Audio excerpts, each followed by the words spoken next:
独假千金给七七喂下不干净的药，把七七送上养父养子的床。醒来后，七七却丝毫不慌，只因面前的陆爷那可是顶级优质的好男人，天天睡都睡不够。七七快速穿好衣服就去开后面的窗户。你干什么？好啊，不然等着人来捉奸。捉奸？怎么会？七七刚跳出窗口，陆野的屋门就被撞开了。爸妈，你们别怪七七，他也是一时糊。戚明月对上穿戴整齐的陆野，声音戛然而止。他身后还跟着戚建国夫妇，几个人把门口堵得死死的。你们要干什么？陆野，我明明看见七七进了你屋，一直没出去，你该不会把她藏起来了吧？说着也不等陆野回答，就在屋里翻箱倒柜的检查，可屋子里根本没有七七的影子。你为什么这么肯定七七在我屋里？可能是我看错了，我还不是关心你们吗？你们是在找我吗？七七此时从屋外进来，眼神里透着几分慵懒，像刚睡醒一样。七七，你怎么在自己屋？我不在自己屋，应该在哪儿？我回来没看见你，担心你出事。我在自己家，能出什么事？怎么会这样？明明应该把他们俩捉奸在床的，然后不管七七怎么哭闹，陆野宁愿去自首，也不肯娶她。最后陆野被判无期，七七被戚建国逼着下乡，这一世的结果怎么不一样了？行了，没事瞎闹腾啥？两个这么大的姑娘在家都不知道做饭，养你们有什么用？戚建国虽然嘴上说着两个姑娘，眼睛却瞪着七七。七七假装没看见，倚在门框上望天。戚明月为了在戚建国夫妇面前树立懂事听话的形象，抢着说：爸，我去做饭，很快就好。还是明月懂事。见所有人都走了，陆野走到七七面前：我会对你负责，结婚报告需要政审，我假期有限，结婚的事得抓紧。结婚？你会对我好吗？虽然我不喜欢你，但我会尽做丈夫的责任。这个年代对女人极其苛刻，一旦失了身，就别想再拥有幸福。不管怎么样，嫁给这么极品的男人也不吃亏，不用担心婆媳关系。结了婚就去随军，可以当个躺平的军嫂。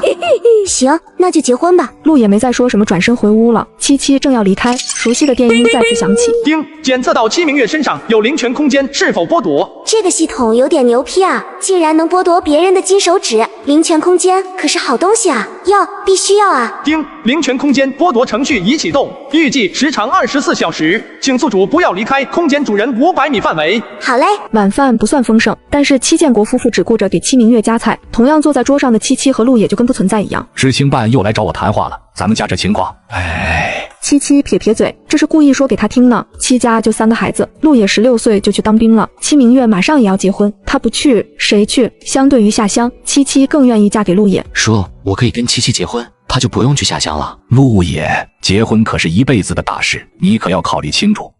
我想好了，这是目前最好的选择。等我们结婚后，七七就跟我去随军。部队里人生地不熟的，不如让七七留在家里吧。爸，我们刚结婚，你就让我们分居。七七，你得体谅我们做父母的。明月马上就嫁出去了，我和你妈都要上班，你再去随军，这家里的活谁干？七七，你才刚回家，妈哪舍得让你再去部队吃苦，还是留在家里，一家人也有个照应。呵呵，这哪是心疼我去部队吃苦，明明是家里缺个免费保姆，支援边疆建设是有志青年的崇高理想，这么光荣的事，怎么是吃苦呢？反正他是想好了，必须去随军，离这一家子远远的。七七，你别惹爸妈生气，他们都是为你好。那你留家里吧，反正你嫁的又不远，比我方便多了。七七，把你的小心思收收，想让我留在家里，还不是你惦记着文杰？我们过几天就结婚了，你没有机会。戚明月，你脑子里有屎吗？我要惦记会嚷嚷着去随军，该留下来跟你死磕到底才对。谁知道你是不是欲擒故纵？我揍你大爷！你们俩最好这辈子都锁死，别去祸害别人。反正是爸妈让你留下，不听话你就是不孝。行啊，留下就留下，以后我就天天去你家串门，找你男人叙旧。在此时边上的陆野脸色一黑，你敢？我有什么不敢的？爸，你看他。行了，都少说2句，让他去随军。陆野明天一早就去打结婚报告。他们家好不容易攀上厂长家这门亲事，戚建国真怕七七给搅和黄了。好，陆野黑着脸点头答应，这件事就算定下了。晚饭后，戚明月要出门给蔡文杰送东西，七七也两手一推，说要出去遛弯消食，灵权空间可不能跑了。苗红骂骂咧咧的去洗碗，一家人更加确定他就是对蔡文杰不死心。陆野脸色有点难看，抬脚跟上去，3个人前后脚出了家门。可戚明月根本没去蔡文杰家，而是走进一片小树林。此时蔡文杰早就等得不耐烦了。明月，你终于来了，说着像狗见了巴巴似的扑了上去。不会吧，不会吧，这么刺激的吗？七七真后悔出门前没抓一把瓜子，连忙躲了起来，眼睛锃亮锃亮的。身后的陆爷脸已经成了黑炭，两个人腻歪到天快黑了。戚明月才回家，七七跟在后面要回去的时候，被人一把拽住手腕，用力一拉，啊！救命！等他反应过来的时候，他已经被男人压在了一棵大树上，阴沉地看着他。陆野，你怎么会在这儿？这么近的距离，陆野呼出的炙热空气直直打在七七脸上，他不知怎么感觉脸颊发烫，气氛瞬间有些旖旎。陆野也感觉到气氛不对劲，赶紧松开手，撇过头不去看他。你是不是还对蔡文杰有想法？七七小心脏还在砰砰乱跳，脑袋都慢了半拍。见他不说话，陆野眉眼一沉，我们马上就要结婚了，你如果……什么想法？我不喜欢他啊！听到这话，陆野更加气闷。他不喜欢蔡文杰，之前还这么纠缠，那就是看上了蔡文杰家里有钱。陆野转身就往家走，七七有点莫名其妙。我喜欢也不行，不喜欢也不行，男人心，海底针。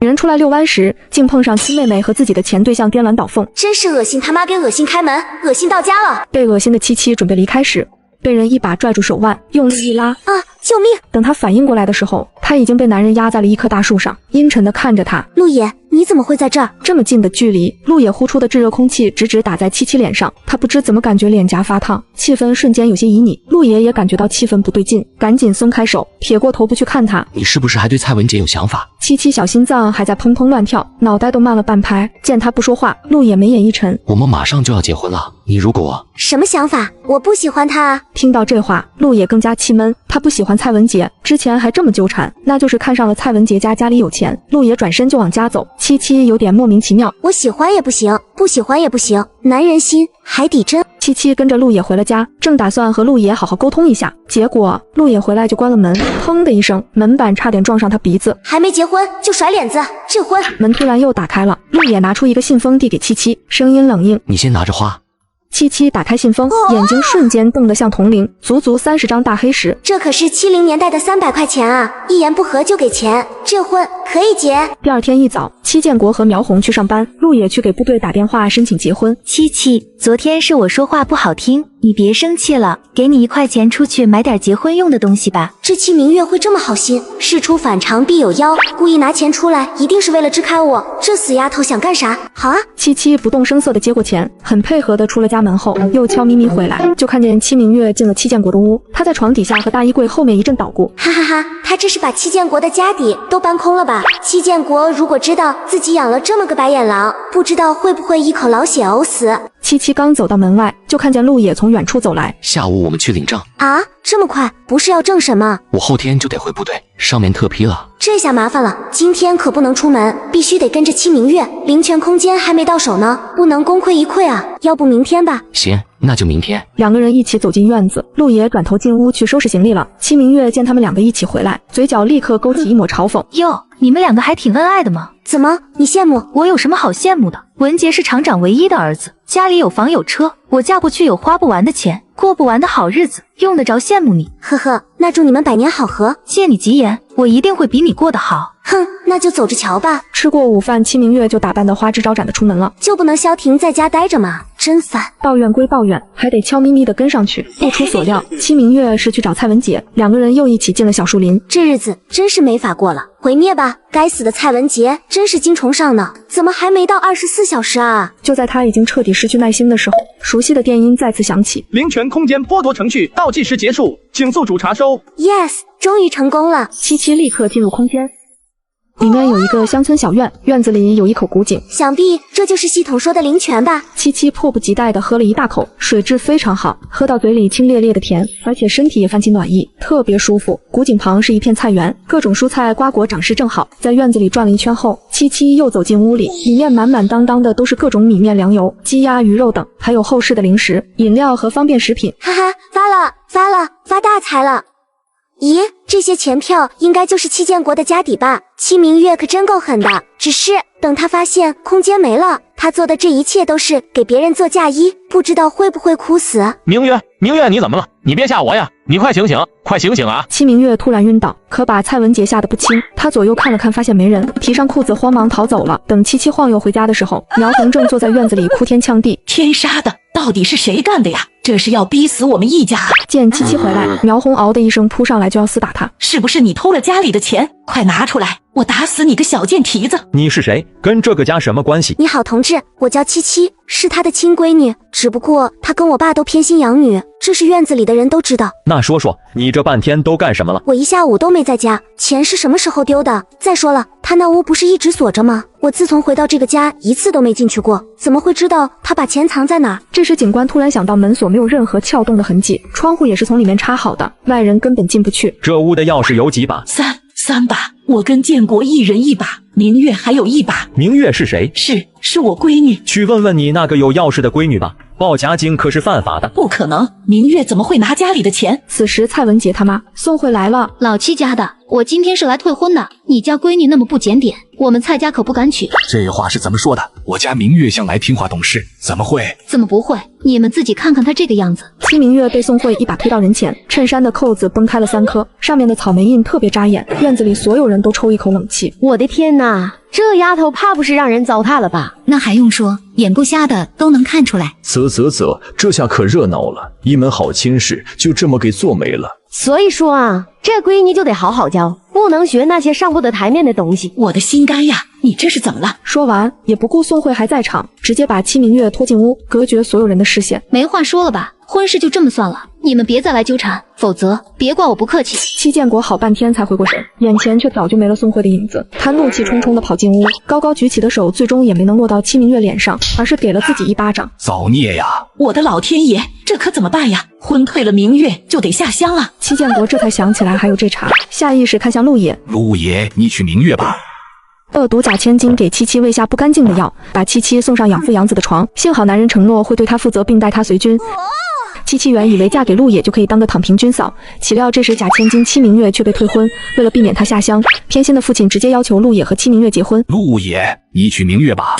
怎么着？戚明月才是你亲生的吧？你当初是不是故意把我们报错的，好让我妈帮你养私生子啊？你胡说八道个啥？明月从小没吃过苦，她怎么能去下乡？那我就能去。你本来就是乡下长大的，去下乡还不是跟回家一样？我这么做也是为你们好。呵呵，七七懒得跟他掰扯，这种心偏到肋巴扇上的人根本没道理讲。你打算怎么办？叔，我结婚报告已经打了，要娶的人是七七。你能娶七七，就不能娶明月吗？这件事就这么定了，否则我不会给你们户口本登记的。军婚不是闹着玩的，破坏军婚可是重罪，要坐牢的。一听要坐牢，戚建国立马怂了。明天一早我就跟七七去领证，后天回部队。这个年代的房子本来就不隔音，加上戚家大门开着，院子里的邻居把这热闹看了都全火。你们说戚明月是不是戚建国亲生的？我看是，那鼻子眼长的跟戚建国一个样。可不是嘛，要么这么多年都没发现报错呢。这可是乱搞男女关系，要蹲大牢的。你们可别瞎说，谁瞎说了？就戚建国那么偏着明月，连自己亲闺女的男人都帮着抢，这里面要没有猫腻，你们信？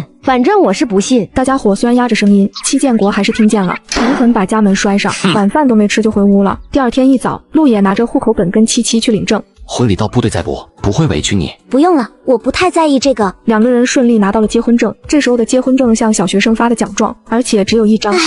没想到上辈子恋爱都没谈过，刚穿过来2天就完成了人生大事。陆野见他情绪不高，想到信封里的钱，难道是给少了？等两人回到家，就见桌上放着下乡通知书和100块钱，通知书上赫然写着戚明月的名字。看到我这样，你是不是很得意？你怎么样，跟我有关系吗？我跟你很熟，我不会放过你的。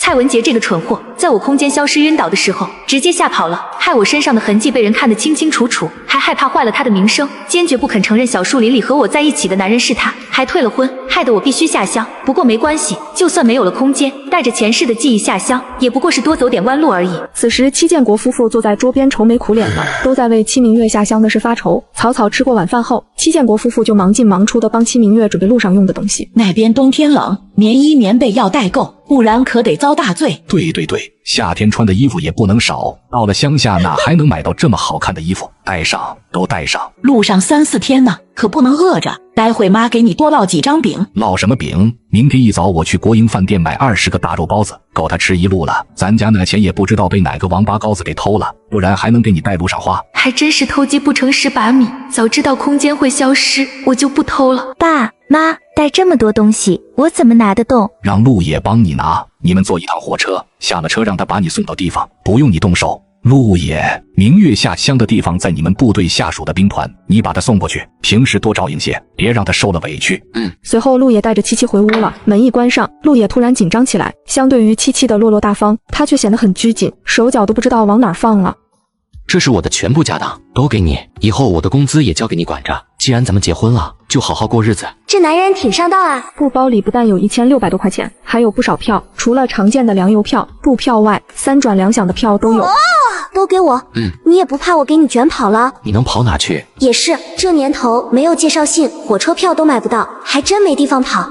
以后就好好过日子吧。陆野盯着他的小脸，闭塞的房间忽然有点缺氧，脑海里全是那天的画面，连脖子都染上了绯色。早点睡吧，明天还得早起赶火车。收拾床铺时，七七突然瞥见陆野的枕头底下压着一根红头绳。咦，这根头绳的编法竟然跟我的习惯一模一样。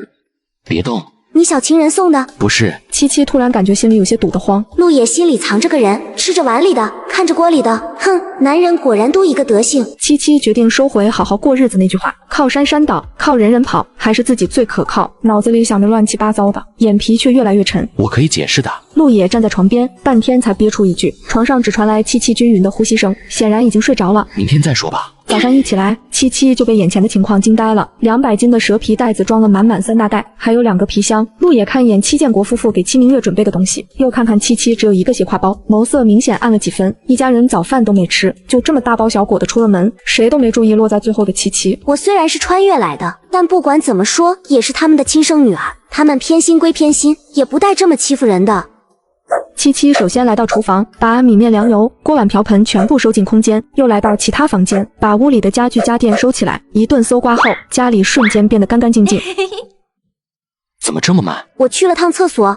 原本很美满的新婚夜被一根红头绳给搅和了。他心里藏着个人，七七就是在大肚也会觉得不舒服。一路上2个人都没再说话，一行人走了半个多小时才到火车站。陆野，我可跟你说，好好照顾明月，她要受了委屈，我跟你没完。如果我没记错，七七才是你的亲闺女吧？咋地？还学会顶嘴了？部队就是这么教育你的。贾千金故意挑衅，还玩挑拨离间的把戏。我们的七七可不是吃亏的主，分分钟就让他被打脸。火车上，戚明月坐在七七和陆野对面，拿出肉包子给他。戚建国说话算话，还真给他买了20个大肉包子。可他明知道陆野和七七同样没吃早饭，陆野还帮他扛了一路的行李，也没有让一下的意思。别以为我去下乡，这辈子就完了，我一定会比你过得好。你就这么自卑，非要跟我比，有意义吗？哼，七七，你是亲生的又怎么样？爸妈还不是只疼我，我看不顺眼的人都没好日子过，比如蔡家。七七立刻支棱起耳朵，他听到了八卦的味道。你把他家举报了？你以为蔡厂长是什么好人？他家的钱有一大半都是贪污受贿得来的，我这是为民除害。说的可真好听，要不是蔡家退婚，还坏了你的名声，你会有为民除害的心，干得漂亮。你不是喜欢蔡文杰吗？听到这个消息不该为他着急上火吗？戚明月说这话的时候还特意看了眼陆野。靠，我这小暴脾气忍不了了，这死女人明摆着是要搞事情啊！我可没你眼光那么差，你这浑身上下都让人摸遍了吧？七七，再敢胡说八道，你信不信我？轧钢厂后面的小树林，七七的声音虽然不大，却足够让周围的人都听见。大家都目光如炬地看向戚明月。七七，我不会放过你的！放马过来，我可不是被吓大的。各位旅客，开往汉城方向的 T19次列车就要开车了。2个人之间剑拔弩张的气氛被广播声冲淡。戚明月愤愤地坐回座位，眼神却像刀子一样瞪着七七。七七，我不会放过你的，属于你的东西我都要抢走，包括陆野，还有前世那个宠你如命的男人，我要把你狠狠踩进泥里，让你永世不得翻身。戚明月为什么会对我有这么大的敌意？按说他抢走了原主的身份，父母的宠爱，什么都比原主好，心里充满敌意的该是原主才对。难道有什么事是我不知道的？没有原主的记忆还真麻烦。还有陆野心里那个白月光，既然不在家里，肯定就在部队上，我得留一些。好在这一路上，戚明月除了炫炫他的大肉包子，也没再做什么妖。到了汉城，已经是第4天了。兵团来接知青的是一辆拖拉机，其他生产队来的都是牛车。戚明月眼里又溢出几分得意，只是看到他带了那么多东西，所有人看他的眼光都有些怪异。这一看就是资本家大小姐啊，是来干活的吗？谁知道呢？打扮得妖里妖气的。戚明月没在意大家的眼光，他来这里的目的很明确，就是找到那个男人，并嫁给他，让七七不好受，他就快乐。陆野虽然脸色不好看，还是帮他把东西搬上车，然后拉着七七就走。陆野，你不送我去兵团吗？兵团有纪律，外人不让随便去。那我能去看你吗？不能。戚明月深呼吸好几次，才把暴怒的小火球都压下去。你会每个月给我寄钱吧？不会。爸妈说让你照顾我。戚明月，我不欠你的，我跟你没有血缘关系，更没有照顾你的理由。爸妈辛苦把你养大，你难道想做白眼狼？他们养我，我会报答他们，也会对他们的女儿好，这些都跟你没关系。我们走吧。七七，陆爷等着瞧，我不会让你们有好日子过的。陆副营长这边。陆野拉起七七的手，快走2步。嫂子好，我叫李大强，你就叫我强子吧。你好，强子。嫂子，快上车。好。陆副营长，你们的婚房收拾好了，只是时间太赶，只申请到1套平房，楼房那边暂时没有名额。先在平房住下，等有机会再换。不用换，我喜欢平房。这会儿的楼房叫筒子楼，1层楼能住10几20家，厨房和卫生间都是公用的，家里说话声大点，整栋楼都能听见。他是有秘密的人，需要私人空间，可不想去凑那个热闹。嫂子，你人可真好。七七讪讪一笑，有些不好意思，颠簸了半个多小时才来到军区大院。陆野专门带七七到门卫那里登记。七七从挎包里抓出一把水果糖塞给门卫的几个同志。来的匆忙，没带什么好东西，大家舔舔嘴。谢谢嫂子。分给陆野的房子在大院最里面，刚好在后山脚下，院子不大，只有3个房间，里面空荡荡的，什么都没有，但打扫得很干净。休息一下，我们去买家具。好。李大强把他们送到院门口就走了，没一会儿又风风火火跑回来。陆副营长，嫂子，我去食堂给你们打了饭，快吃吧。坐了3、4天的火车，还真没好好吃顿饭，谢谢你啊，强子。嫂子，你太客气了。不得不说，食堂大师傅的手艺真不错，特别是红烧肉，焦香可口，肥而不腻。2个人用最快的速度把饭吃完，就准备出门买东西。陆副营长，团长让你去一趟，有紧急任务。陆野看一眼七七，眼里满是愧疚。你快去吧，东西我自己去买。那行，不懂的就去问前院的李嫂子，她人好。行，快走吧。陆野最后看了一眼七七，决然递上了李大强的车。七七倒不觉得什么，自己去买东西更好，可以按照自己的心意布置这个家，是多开心的一件事啊！你就是陆副营长的媳妇。一个身穿军装的女同志用高高在上的语气跟他打招呼，极不礼貌的把他上下打量个遍，特别是他辫子上的红头绳，灼痛了七七的眼。女人刚随军到家属大院的第一天，丈夫的白月光不仅污蔑她勾引别的男人，还想仗着系统能力来找女人借孕。可白月光不知道的是，女人的童子竟是可以夺取他人异能的桶中之霸。你就是陆副营长的媳妇？你是谁？找我有事？我是文工团的林小茹，陆野的好战友。林小茹故意把好战友3个字咬得很重。是吗？那有空去家里坐坐，我还要去买东西，布置新房，就不跟你聊了。七七也故意把布置新房几个字加了重音。白月光怎么了？跟我斗还嫩了点。不理会林小茹因气愤而扭曲的面容，七七哼着小调，迈着六亲不认的步伐向外走去。丁，检测到林小茹身上有借孕系统，是否剥夺？咦，这个白月光够损的呀，竟然靠借别人气运提升自己，一看就不是什么好鸟。必须要。丁，借孕系统剥夺程序已开启，宿主需要阻断林小茹的3次借孕行为，时间不限。就是搞破坏呗，这活我爱干。没有了借孕系统，看你还怎么跟我斗，抢我男人，哼，我就是不要，也不给你。对了，系统，抢了他的系统，我不就有2个系统了？那我听谁的？不会有2个系统，第一次剥夺任务的领权空间是新手奖励，以后被剥夺的系统将变成能量，供本系统升级。你都这么牛批了，还用升级？绝无止境。好吧，你赢了。七七心情大好的去门卫打听，这才知道要买东西得去镇上，开车也要半个多小时。看来得买辆自行车，不然这以后的日子怕是得跑断腿啊。嫂子，等部队的运输车过来，让他们捎你一段，可以吗？当然可以，我帮你看着，一会过来就帮你拦下。同志，真是太谢谢你了。七七又掏出一把糖塞给他。嫂子，不用，这太多了。给你就拿着，我初来乍到的，以后少不了要麻烦你。嫂子，你有事就说话，能帮的我肯定帮。行，我一定不跟你客气。2人说着话，部队的运输车就过来了。七七顺利搭上了顺风车，来到了镇上的供销社。同志，我想买家具。你好，同志，都要什么？你是新来的军嫂吧？是，今天刚到，家里还什么都没有呢。随军光荣，需要什么就跟我说。谢谢你，同志，我要的东西不少。你说，我先记下来。我要1张双人床，1个大衣柜，1张书桌，1个五斗橱，2个樟木箱子，1个碗柜，1张饭桌，4把椅子。七七几乎把家里能用上的东西全部报了一遍。同志，你这有自行车、手表和缝纫机吗？有，都有，但得要票。那行，你算算吧，一共多少钱？一共928块。七七爽快地付了钱票。能帮我送到部队大院去吗？吗？能，不过你得等会儿。那没事，天黑前送到就行。那我就回去等着了。回吧，今天一准给你送到。七七骑着新买的自行车悠哉悠哉地往回赶，没等到天黑，半下午的时候东西就送到了，整整装了3辆牛车。来送货的人见家里就七七一个女人，热情地帮他卸车，并按照他的要求把家具都摆好。陆副营长家的，你可真舍得啊！这是啥都买齐了。可不是，你看还有缝纫机和自行车呢。一看陆副营长就心疼你，你是个有福气的。七七笑眯眯地挨个打招呼，每人分了一把糖。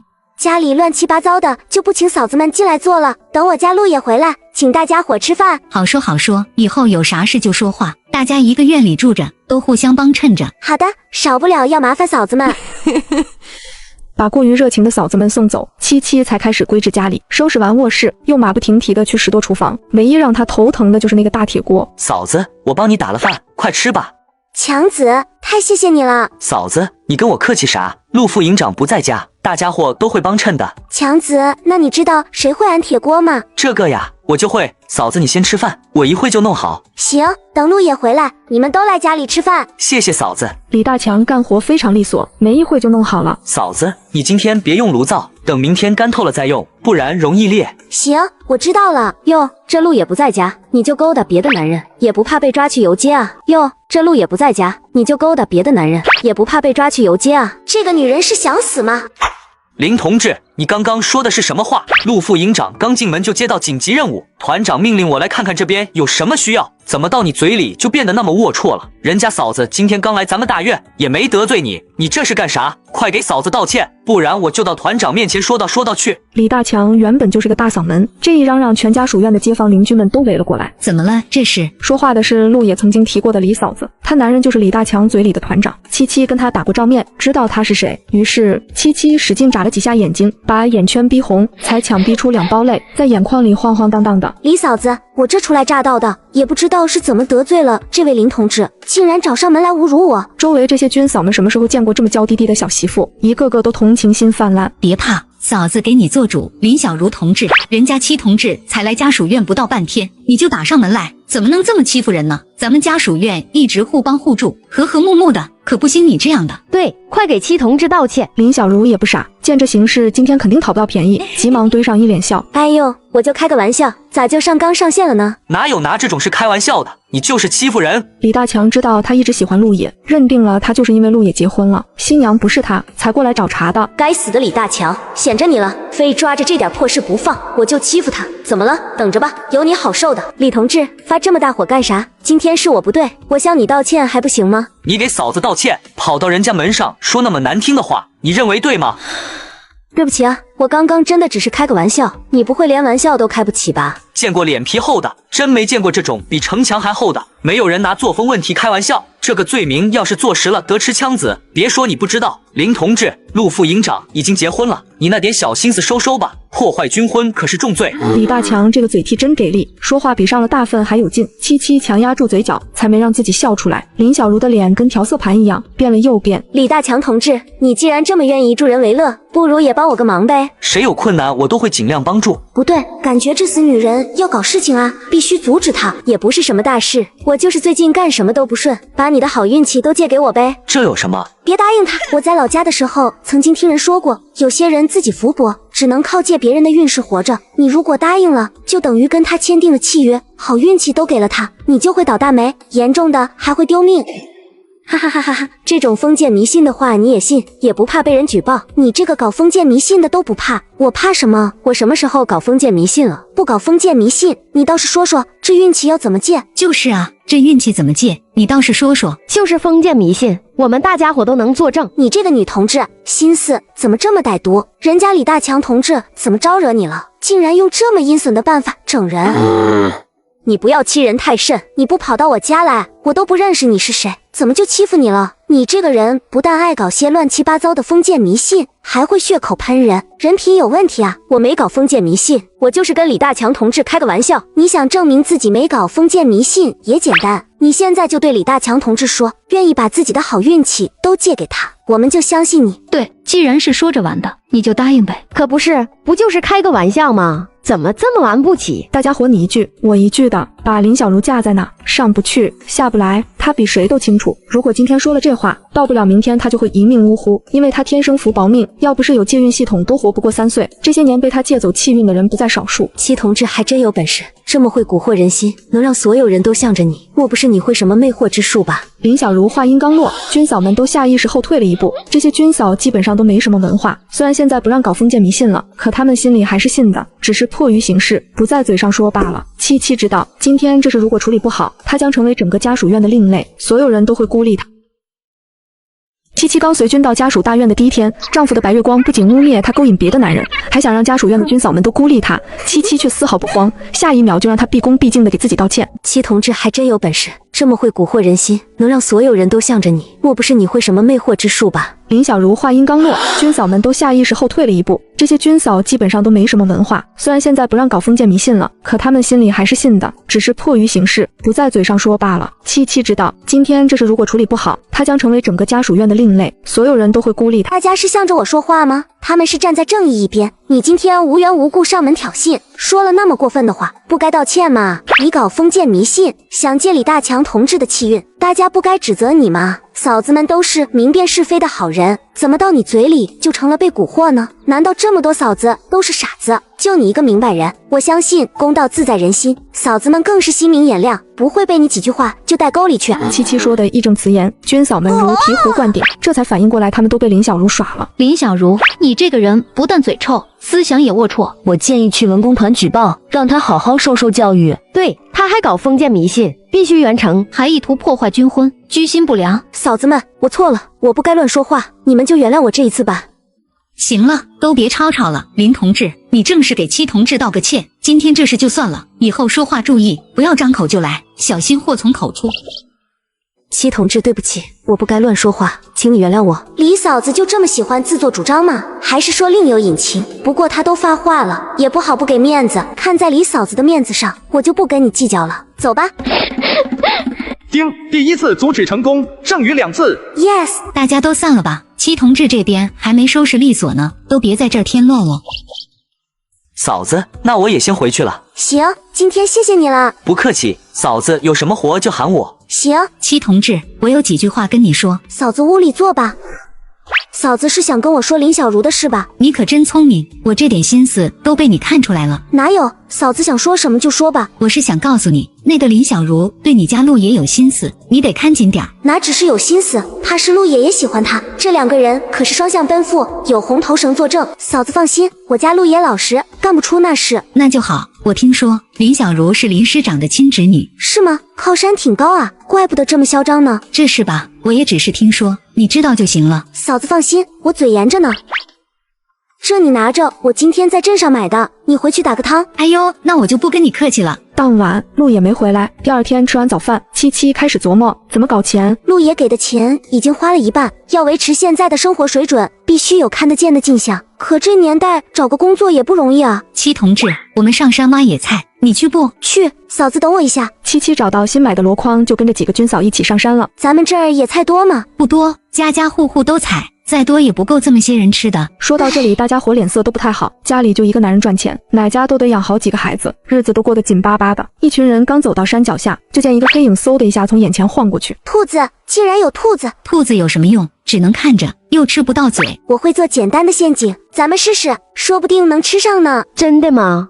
所有人的眼睛都亮了。七七看懂了大家眼里的欣喜，于是开始忙活着做陷阱，一边做还一边给大家讲解。李嫂子他们都有样学样，每个人都做了3个。抓兔子最重要的是选下套的位置。七七一边往前走，一边观察地上，其他人兴冲冲的跟在后面，脑海里都是晚上炖兔子的画面。就是这儿。为什么选这儿啊？兔子一旦确认一条路线是安全的，就会重复走。你们看，这里的粪便非常新鲜，证明一定会有兔子经过。原来是这样，你不说我们还真不知道。多套几次就有经验了。大家记住他的话，也到附近找合适的下套地点。七七趁机在陷阱里滴了一滴灵泉水。动物的嗅觉非常灵敏，希望能找过来。放置好陷阱后，七七就跟着大家去采野菜。这座山很大，可架不住部队里人多，外围能吃的野菜少之又少。大家伙忙活半天也就采到一筐底。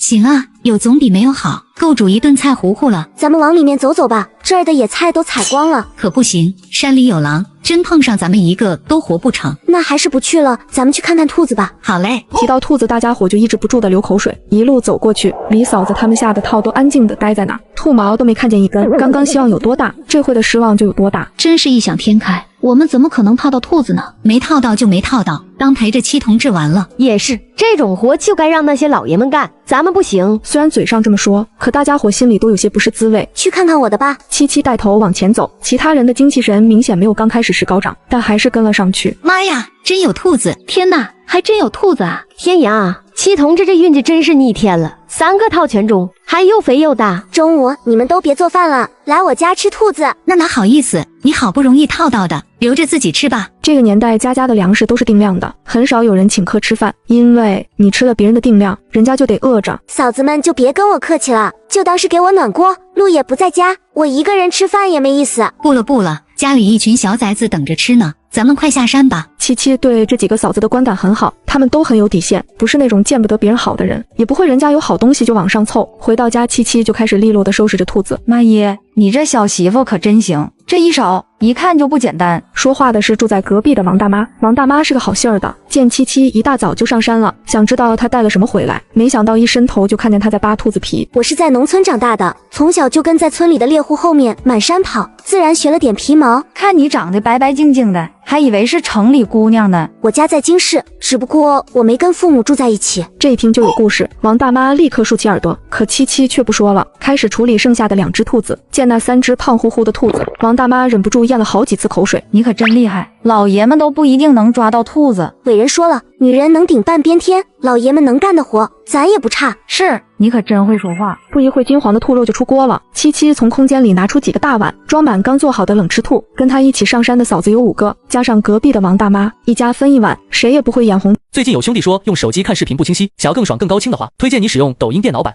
大屏看视频更过瘾更清晰，网友弹幕互动更流畅，还可以免费设置颜值博主专属动态壁纸。快用你的电脑下载抖音电脑版吧。在这个吃野菜都吃不饱发愁的年代，女人却把辛辛苦苦捕到的3只野兔做成美味，然后挨家挨户的敲门送肉。王大妈，你出来一下。兔子肉做那么香，把孩子都馋哭了，还上门来干啥？我刚做的冷吃兔，给你送点尝尝味。王大妈嘴巴立刻咧开了花，给我的？当然了，街坊邻居住着，别客气。哎呦，以后有啥事就说话，大妈一准给你办。谢谢王大妈，我还得去李嫂子家，你快回去吃饭吧。好嘞，谢谢了啊。七七挨家跑了一趟，脸都笑僵了，好说歹说才让他们收下。回来发现陆野刚进院，去哪儿了？去给李嫂子他们送点兔肉。兔肉？哪来的兔子？早上李嫂子他们带我上山，运气好套到的。说着，七七又到厨房忙活了起来，看到焕然一新的家和厨房里忙活的媳妇，这就是家吗？好温暖。别傻站着了，洗手吃饭。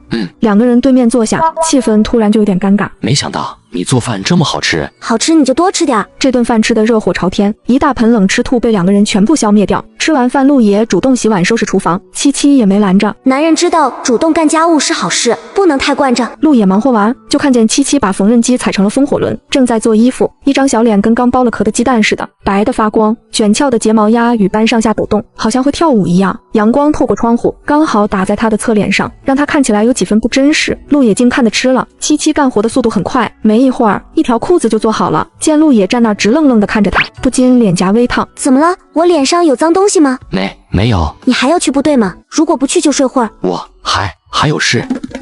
看着陆野落荒而逃的背影，七七扑哧一声笑出来。这个男人还挺有意思的。下午没事，七七就把院子里的地翻好，从空间里拿出各种蔬菜种子种下去，还浇了点灵泉水。等把菜地全部弄好，又该做晚饭了。这一天过得可真快，兔子都吃完了，七七就做了一大锅糖醋小排。他的厨艺并不比国营饭店的厨师差，光闻那味道就香飘10里。陆野回来的时候，饭菜已经上桌了，他急忙洗手去拿碗筷。2个人再次相对坐下的时候，气氛比中午好了很多。你还会打猎？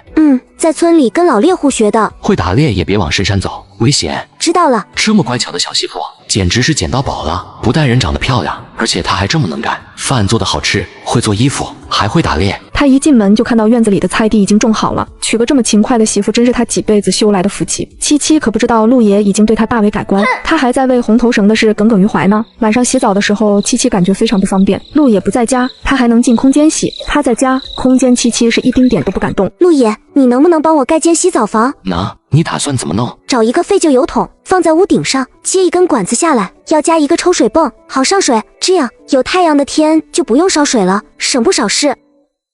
我想想办法。看来是抽水泵不好找，让他为难了。没有抽水泵也行，装一个梯子，用一个滑轮，人工上水也行。行，我知道了。该交代的都交代完了，气氛突然又尴尬起来。早点睡吧。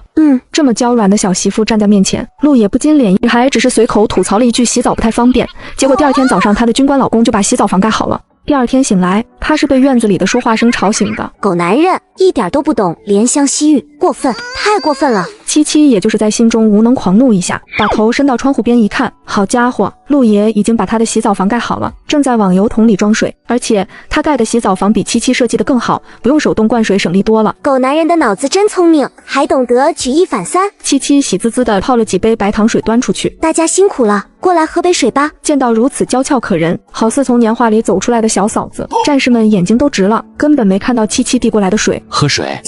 谢谢小嫂子。妈呀，还是糖水呢，真甜，小嫂子可真好。他们为什么非要在嫂子前面加一个小字？干半天活了，留下来吃午饭吧。不了，小嫂子，我们去食堂吃。对啊，小嫂子，你别忙活了，马上弄完我们就走。七七总觉得人家帮了这么大的忙，不感谢一下心里过不去。你的兵，你跟他们说，家里也没啥好吃的，就下面条吧。行，都留下吃面条，尝尝你们嫂子的手艺。谢谢小嫂子。七七立刻去厨房忙活起来，煮面条的面跟蒸馒头不一样，要和得硬点儿，做出来的面条才劲道弹牙。醒面的功夫，七七又切了一块腊肉，加点芹菜末、洋葱和辣椒，放在锅里爆炒，浇头就做好了。雪白的面条淋上又香又辣的浇头，这卖相就征服了所有人，更别说那飘满院子的香味了。小嫂子，这是我吃过最好吃的面条，陆副营长可真有福气，能娶到小嫂子这么好的媳妇。小嫂子，听说你还会打猎？看来这家属院是真没有什么秘密，昨天刚套了几只兔子，今天都传到部队去了，也就是运气好，下套就套着了。陆副营长打猎也超厉害的，一个人能打死1头野猪，以后你们家肯定不愁肉吃。哈哈哈，那你们经常过来吃。七七给了陆野一个千娇百媚的眼神，似乎在夸他，不愧是我男人。陆野急忙低下头使劲嗦面条，嘴角却不自觉翘起来。AK 都压不住，几个人风卷残云的把一大锅面条全吃完了，还都意犹未尽的舔着嘴唇。下午部队还有事，陆也帮七七把厨房收拾干净，就跟大家伙一起离开了。可刚走到大院门口，就被林小如拦下。见到林小如，那几个战士挤眉弄眼的全跑了。七七住的院子距离大院门口有一定距离，他虽然能看见两个人站在那儿，却听不到他们说什么。陆也背对着他，看不到表情，可林小如那一脸娇羞又满含幽怨的样子，足够七七脑补一出爱而不得的大戏，心里不自觉有些气愤，但随即就释然了。七七，你不就馋他的身子吗？男人的真心比草贱，要那玩意干啥？谁爱要给谁。想通后，七七一身轻松，给菜地浇完水，又扛起锄头来到后院。这里有一大片荒地，他决定把这块地开一下荒。李嫂子说现在鼓励开荒，谁要是把地开出来，不但可以随便种，种得好还给发奖金。我有灵泉水，一定能大丰收的。就在七七吭哧吭哧干活的时候，林小如走了过来。不愧是乡下来的泥腿子，就知道干这些粗活，难怪陆也看不上你。一集不够看，主页置顶视频还有好几集哦。丈夫的白月光污蔑七七勾引别的男人不成，又想仗着系统能力来找七七借孕。可白月光不知道的是，女人的童子竟是可以夺取他人异能的桶中之霸。不愧是乡下来的泥腿子，就知道干这些粗活，难怪陆也看不上你。你又高贵在哪儿？七七是真想不通，这女人哪来的勇气敢到他面前来舞？至少陆也爱我，他心里只有我。呵呵，可跟他领证的人是我，每天睡一个被窝的也是我，你有什么可得意的？我今天不是来找你吵架的，是吗？没看出来。既然你们结婚了，我也不想当拆散你们的第三者。哟，我还得谢谢你呗。既然要谢我，就拿出点诚意来吧。这人什么脑回路？感情不是来耀武扬威的，是来谈判的。有意思了，你有什么话就直说吧。以我和陆野的关系，如果我不主动退出，他早晚得跟你离婚。所以呢，只要你答应帮我办件事，我就成全你们，从此再也不见陆野。这女人准没憋什么好屁。什么事？也不是什么难事，你一定能做到。你该不会也来找我借运势吧？用你全部的运势来换跟陆野长相厮守，不值得吗？你一定愿意换的，对吧？林小如嘴角的笑容都压不下去了，她料定七七肯定会答应，毕竟口头上借运气，肯定不如陆野重要啊。我正犯愁怎么阻止林小如借运呢，这就送上门来了。这女人还怪好的嘞，我不愿意。你不想跟陆野好好过日子了？我跟陆野怎么过日子，跟你有关系吗？我可是给过你机会，既然不珍惜，你可别后悔。就凭你想让我后悔，你想多了吧？你真是不见棺材不落泪，就等着陆野跟你离婚吧。林小如气得狠狠跺一下脚，转身就走。你如果有本事让陆野跟我离婚，至于跑这儿来演这出戏吗？林小如一个趔趄，险些跌倒，急忙加快脚步，落荒而逃。丁，第2次阻止成功，胜于1次。Yes， 干得漂亮。虽然离胜利又近了一步，但林小如的话还是让七七心里堵得慌。如果不是他跟陆野的那次意外，或许这2个人真能走到一起。等抢了林小如的系统，他没有好运加持，说不定跟陆野的关系也会慢慢淡了。哼，看谁笑到最后。不过让七七更惆怅的是却在眼前，看着自己一下午累死累活也就挖出3分地，这还是有灵权加持的情况下，眼前一共几十亩地，光靠他自己，他是猴年马月也开不出来。你这是干什么？陆也不知道什么时候站到了他身后，这会儿七七真不想搭理他。你没看见我在开荒吗？就你一个人，这么大一片地得干到什么时候去？所以啊，我在想，要是有台拖拉机就好了。你可真敢想，我的工资够养活你，没必要吃这个苦。我哪是为自己，你不知道吗？咱们家属院看着风光，其实大部分人家里都吃不饱。你开荒是打算种菜分给大家？我打算种玉米、土豆、红薯这些，又高产又饱腹，大家伙就不用挨饿了。这是集体的事，可以动员大家一起干。我问过李嫂子了，之前部队下来动员过，大家都考虑荒地种不出东西，根本没人愿意干。你都知道，还愿意干？不开荒，这片地就永远是荒地，不管收成怎么样，种上几年不就是肥地了吗？你说的有道理，可这件事光靠你一个人不行。这附近有农机站吗？购买拖拉机需要指标，有钱都买不到，你就别想了。谁要买了？我是在想，农机站一定有废旧淘汰下来的拖拉机，我们把零部件找来，自己组装一台，不就行了？说的简单，真有能回收利用的，人家农机站自己就修好了，淘汰下来的肯定都是不能用的。那可不一定，之前我们大队上的几个爷爷就在农机站的废品仓库里组装了一台拖拉机，虽然样子不好看，但干活可带劲了。先回家吃饭，天都快黑了。哦。陆野这态度明显是没把我的话当回事，这要是林小如说的，他怕不得连夜就屁颠屁颠的凑上去吧。七七越想越憋屈，甩开陆野，快走几步先回家洗澡。陆野的手被甩开，心里忽然一空，虽然不知道为什么，但他知道七七这是生气了，也快走2步追上去，可七七已经进洗澡房洗澡去了。陆野只好先去厨房做饭，厨房里米面粮油什么的都有，特别是大米晶莹剔透，看着比特工米都好。这么好的食材供销社肯定买不到，难不成他去黑市了？这么冒险的事就他那小身板，万一出点什么事，连反抗的能力都没有。七七洗完澡出来，就看到陆野已经把饭做好了。你还会做饭？我5、6岁的时候就学会做饭了。看来戚建国没少虐待你。别那么说，他是你爸。切，他把我当闺女了吗？不说这些，快吃饭吧。忙了一下午，七七是真饿了。陆野煮的饭真不错，香气四溢的大米粥，暄软弹牙的鸡蛋饼。只是酸辣土豆丝稍微差点，这家伙不舍得放油，稍微寡淡了些。不过总体来说还不错，七七吃得很满足。既然陆野都做饭了，七七就主动去洗碗。陆野跟在他身后，欲言又止。有话就说，一个大老爷们磨磨唧唧的干啥？你那些大米是在哪买的？这是暴露了，当然是在供销社买的。七七，说谎不好。我没有说谎。我们家的大米都赶上特供米了，供销社可不会买。你是不是去黑市了？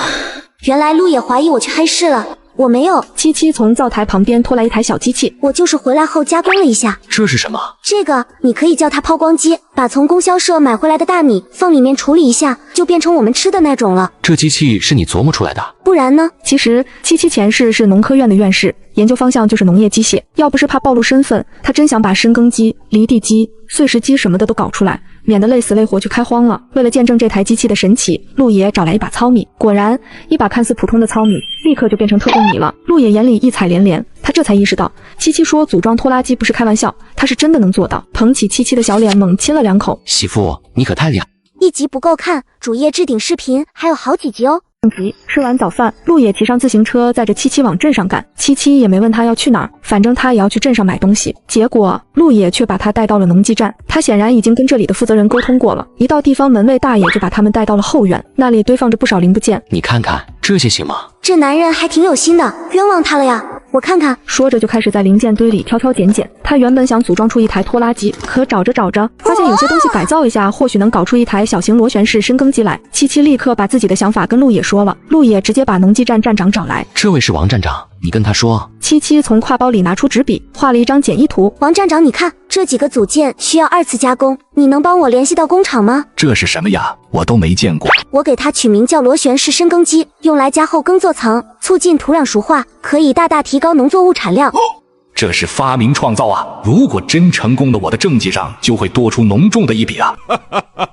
深耕机搞出来，上交给农机站，我只借用1天就行。小七同志，你有这样的觉悟非常好，我代表站里支持你的工作，为人民服务。好，你画一个详细的图纸，我给农机厂送去。谢谢王站长。七七立刻拿出事先画好的图纸，上面明确标注了大小、尺寸等重要数据。王站长乐呵呵地拿着图纸走了。七七跟陆野继续挑拣零配件，足足用了半上午的时间，他们才把一台拖拉机的所有配件找全。七七挽起袖子开始组装，却被陆野拦下。你说怎么干，我来。这个男人真有眼力见，不错，晚上回去好好犒劳他。两个人正忙得热火朝天呢，这时突然闯进来一群人。你们是什么人？在这个饭都吃不上的年代，男人就连肥肉都嫌弃，就连家里的狗顿顿都是肉，只因男人身为农机站主任，却干起了见不得人的勾当。你们是什么人？赶紧走！谁让你们动这些东西的？快放下！是王站长让我们来的，请问你是哪位？我叫李承德，是农机站的主任。这些废品已经卖了，你们不能动。废品卖了？七七狐疑地看着他，直觉告诉他这个男人有问题。报废的零件每个月都要处理1次，这是站里的规定。可这里很多零件都还能用，怎么就报废了呢？面对七七的质问，李承德明显有些心虚。报不报废也不是你说了算。总之，这些东西已经卖了，马上就要拉走，请你们让开。这些是还能用的零件，而且我们已经跟王站长打好招呼了。跟谁打招呼都没用，我最后说一遍，这些东西都卖了，现在人家就要拉走，你们别碍事。还是等王站长回来再说吧。人家废品收购站的车都来了，凭什么你说等就等？立刻让开，否则我就不客气了。李承德脑门子上的汗都出来了。这要等王站长回来那还得了？必须立刻把东西拉走，到时候无凭无据的，还不是我怎么说怎么是。我怀疑你盗用厂里资源，中饱私囊。如果你非要把东西拉走，我就报警。七七看出了李承德的心虚，也看出他想尽快毁尸灭迹。李承德2个大鼻孔使劲呼扇，足见他气得不轻。要不是陆野身为军官，他一定让保卫科的人把他们俩打跑。这事不能再拖了，一旦王站长回来问起，我就是浑身长满嘴也说不清。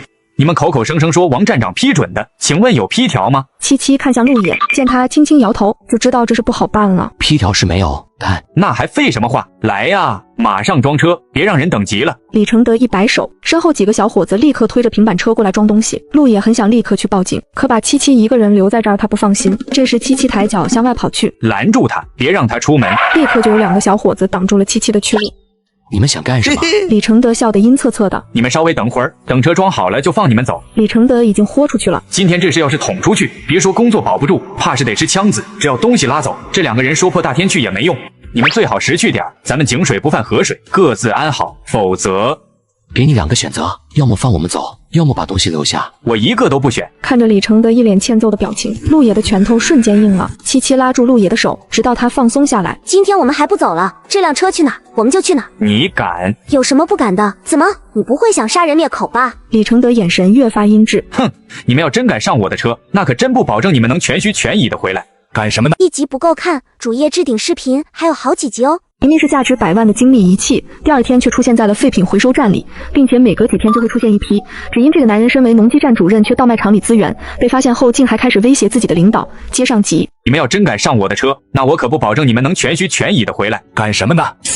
站长，你怎么来了？我问你干什么呢？这不是到了处理报废零件的时间吗？废品收购站的人来拉货了。王站长，农机站报废零部件应该有标准吧？陆野的问话让李承德心里一紧。站长，你放心，我可都是按照规章制度办事，一点没违规。那些都是可以再次使用的，你装上车的那些，里面也有一大部分没有达到报废标准。王站长一听，脸色立刻沉了下来。把质检部门的人叫过来，车上的零件都卸下来，重新检测。李承德后背刷的被冷汗浸湿。站长不用了吧？人家废品收购站的同志还等着呢。哼，让他们等。这个李承德仗着家里有人在革委会，到处耀武扬威，以好冲刺，把农机站的零件拿出去卖钱已经不是第1次了。今天刚好人证物证俱在，是该敲打这老小子了。质检部的人来得很快，手上还拿着检测仪器。1个小时后，符合报废标准的盒上能使用的零件被分开摆放，已经完全报废的只占总数的1/3。好你个李承德，你这是以权谋私！来人，把他绑起来，送公安局。站长，我冤枉啊！这事跟我可没关系，我只负责处理报废零件，质检的事可不归我管啊！此时一旁的2个质检员冷汗刷刷往下掉，不但不敢反驳，头都不敢抬。王站长狠狠瞪他们一眼，说吧，到底怎么回事？是的主任让我们干的，我们不干啊！之前那个小乐不听他的话，结果第2天因为左脚先进农机站就被开除了。现在着急想找个好工作，但是一直没找到。前几天他还让我帮他找工作呢，我上哪帮他找？想找个好工作，推荐58同城，100万民企直播招人，不用写简历，直接面高薪岗位，不用奔波 ，AI 面试效率高，上岗还快。听起来真不错。那可不，公司职位都是平台多重验证过的，技工、操作工这类的岗位超多，找工作放心。等你稳定了，还能找房子、找保洁，可方便了。事可成58同城。好，那我回去就跟小乐说说。话都说到这份上了，李承德脸上的谄媚一扫而光。站长，这事我劝你还是睁只眼闭只眼过去算了，我背后的人你惹不起。今天的事，如果站长不能秉公处理，我就去报警。谁说我不秉公处理了？王站长有被架在火上烤的感觉。今天这是就算我想大事化小都不行了，毕竟陆也是军方的人，当着他去举报，还不如我自己把这事处理了。即便是革委会，也不可能在证据确凿的情况下公然包庇犯罪。把李承德和这俩一块送公安局吧。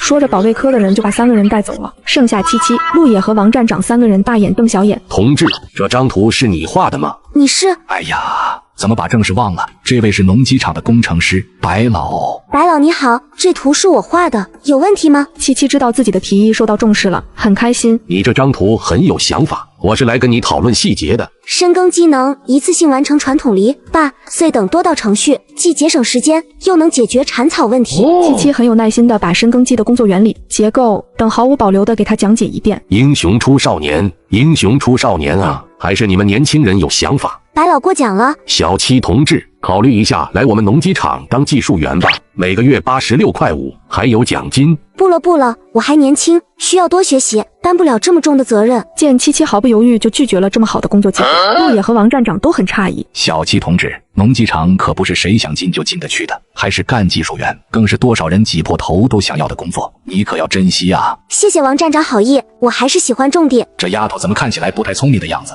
告别王站长和白老，天已经快黑了。陆野干脆带七七去国营饭店吃晚饭，2个人的运气不错，下面生产队的一头牛撞死了，刚好送过来。七七立刻就点了1份水煮牛肉，1份葱烧豆腐，外加2碗米饭。付钱的时候，陆野习惯性摸摸兜，脸刷的红了。我没带钱。没等服务员把难听的话说出口，七七就把钱票递了过去。你的工资也不能都给我了，自己也留点，万一用到拿不出来，多尴尬。行，回去你给我点儿。活了2辈子，七七还是第一次见这么憨的男人。不过他好喜欢。回家的路上，七七很自然地搂住陆野的腰，明显感觉他腹部一紧。这个男人也太纯情了吧！如果他心里没装着别人就好了，我踏踏实实跟他过日子，一起白头偕老。可惜了，好男人都是别人家的，我就暂时用用吧。那天林小如被我怼得一点颜面都没有，说不定真会鼓动陆野回来离婚。如果陆野真为了白月光跟我离婚也没关系，毕竟我是后来的嘛，还是个意外，这是没办法改变的事实。想着这些有的没的，就到家了。七七第一时间去洗澡，忙活一天，他感觉自己都快腌出味来了。陆野看了一眼紧闭的洗澡房门，脸又不禁一红。好好让他休息2天吧，总这么折腾，真怕他那小身板受不住。等陆野洗完澡睡下的时候，他故意跟七七拉开一段距离。刚刚不还好好的，这是闹哪出？他可不想一个人瞎琢磨睡不着，干脆翻身靠过去。陆野触电了似的，急忙往旁边躲，一下子就滚到了地上。哈哈哈哈！好好睡觉。你生气了？没有。哼！那你干嘛不理我？没不理。那你离我那么远干啥？我身上有虱子。不是，我是那啥。陆野的声音越来越小，最后七七都听不见了。有话好好说。我怕你身体吃不消。这个男人只是和女人说了一句话，下一秒走路摔破脸，骑车车链子断，过马路时更是直接被大货车撞飞。原来女人身怀借孕系统，只要被他借走运的都下场凄惨。接上集。第2天，七七醒来，陆野在厨房做早饭。你再睡会儿吧。不行，今天还得去农机站。晚回去也没事吧？那怎么行？李承德还不知道怎么处理呢，万一他没事还来找麻烦，早干完早省心。倒也是，今天部队有采购车去镇上，我让他们带上你，晚上你就在农机站等着，我去接你。你有时间吗？应该有，如果实在抽不开身，我就让战友去接你。不用麻烦别人，我把自行车带上，如果你没去，我就自己骑回来。那也行，一定要注意安全。知道了。早饭很简单，小米粥、鸡蛋饼，还有七七做的泡菜。见七七只喝了半碗小米粥，陆野眼里闪过一抹心疼。你真的不考虑去农机厂上班吗？干技术员应该不累，工资也高。你很想让我去赚钱吗？七七眨巴了一下大眼睛，眼波流转间风情万种，陆野的心不经意间就漏跳了半拍。没有，我又不是养不起你，就是觉得这是个难得的好机会，怕你后悔。你也不想想，你这么忙，我在家里都经常好些天见不到面。如果我去镇上工作，咱们1个月能见着1回不？陆野愣住，他没想到七七放弃这么好的机会是为了他，感动得一塌糊涂。咱不去了，再好咱也不去了。吃完早饭，七七就坐上部队的采购车去农机站了。到地方才发现，挎包里放着2个圆滚滚的煮鸡蛋，还是热乎的。这男人还蛮好的嘞，越来越喜欢了。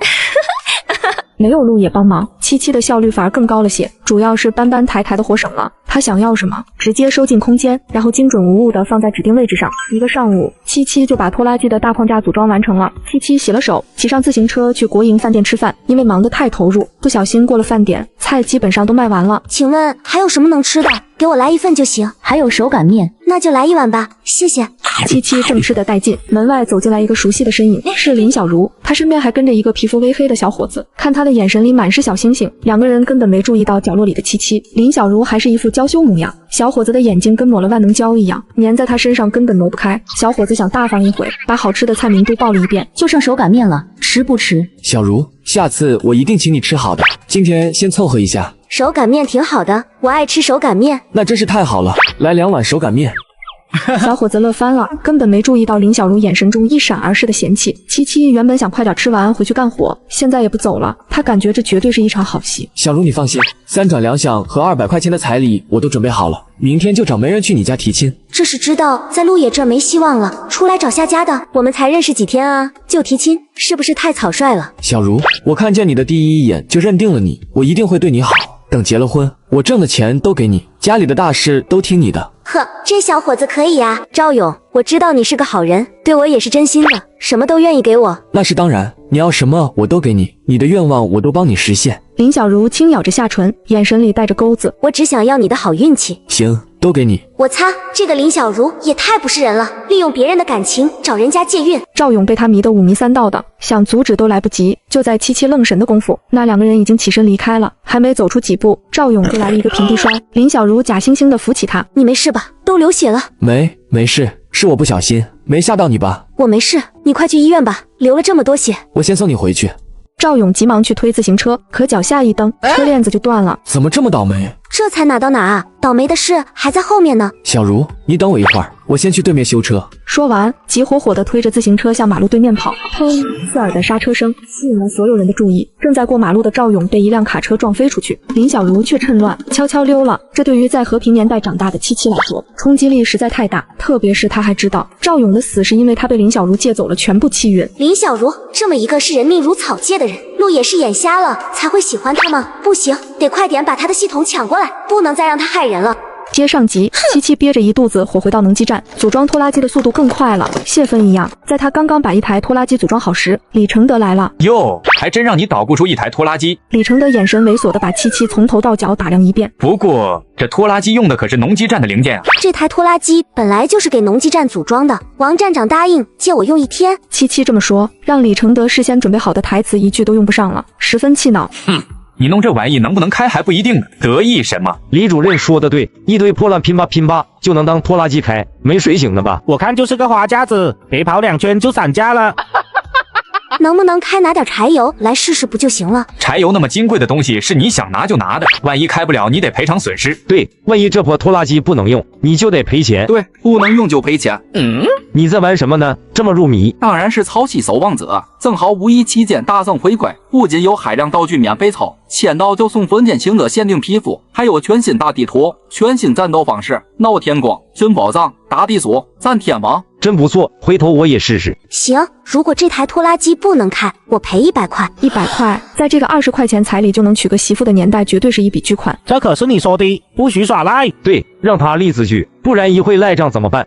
我可以立字据，可是如果这台拖拉机能开呢？你们一人赔我50，怎么样？一听还要赔钱，所有人都下意识的后退一步。怎么不敢赌？刚才不是叫得很大声吗？李承德皱了皱眉，他的确想为难一下七七，顺便开点油，可没想花钱。但现在被架在这儿了，如果他说不赌，那不得让人笑话死。于是七七手写了一份简易版的对赌协议，大家伙全都按了手印，柴油很快就拿来了。为了公平起见，特意请来质检科的人试驾这台拖拉机。来试驾的是一位40多岁的老司机，摇把子使劲转了几圈，拖拉机立刻发出突突突的声音。咦，启动这么快？随即跳上拖拉机，一脚油门踩下去，拖拉机平稳地开了出去，连续在院子里跑了好几圈才停下。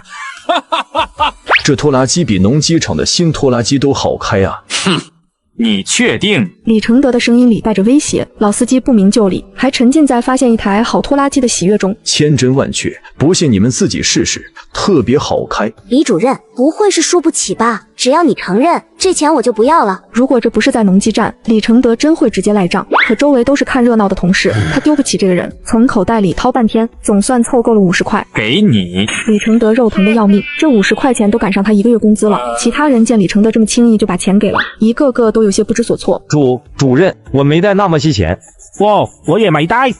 回家拿去。李承德虽然自己也肉疼，可他都割肉了，其他人怎么能幸免？共患难才是好兄弟吗？刚刚跟着起哄的几个人，一个比一个脸色难看。他们1个月才33块钱工资，这1个多月白干不说，回家还得干仗。接上集，七七喜滋滋的收了钱，白得来的钱，拿着真香啊！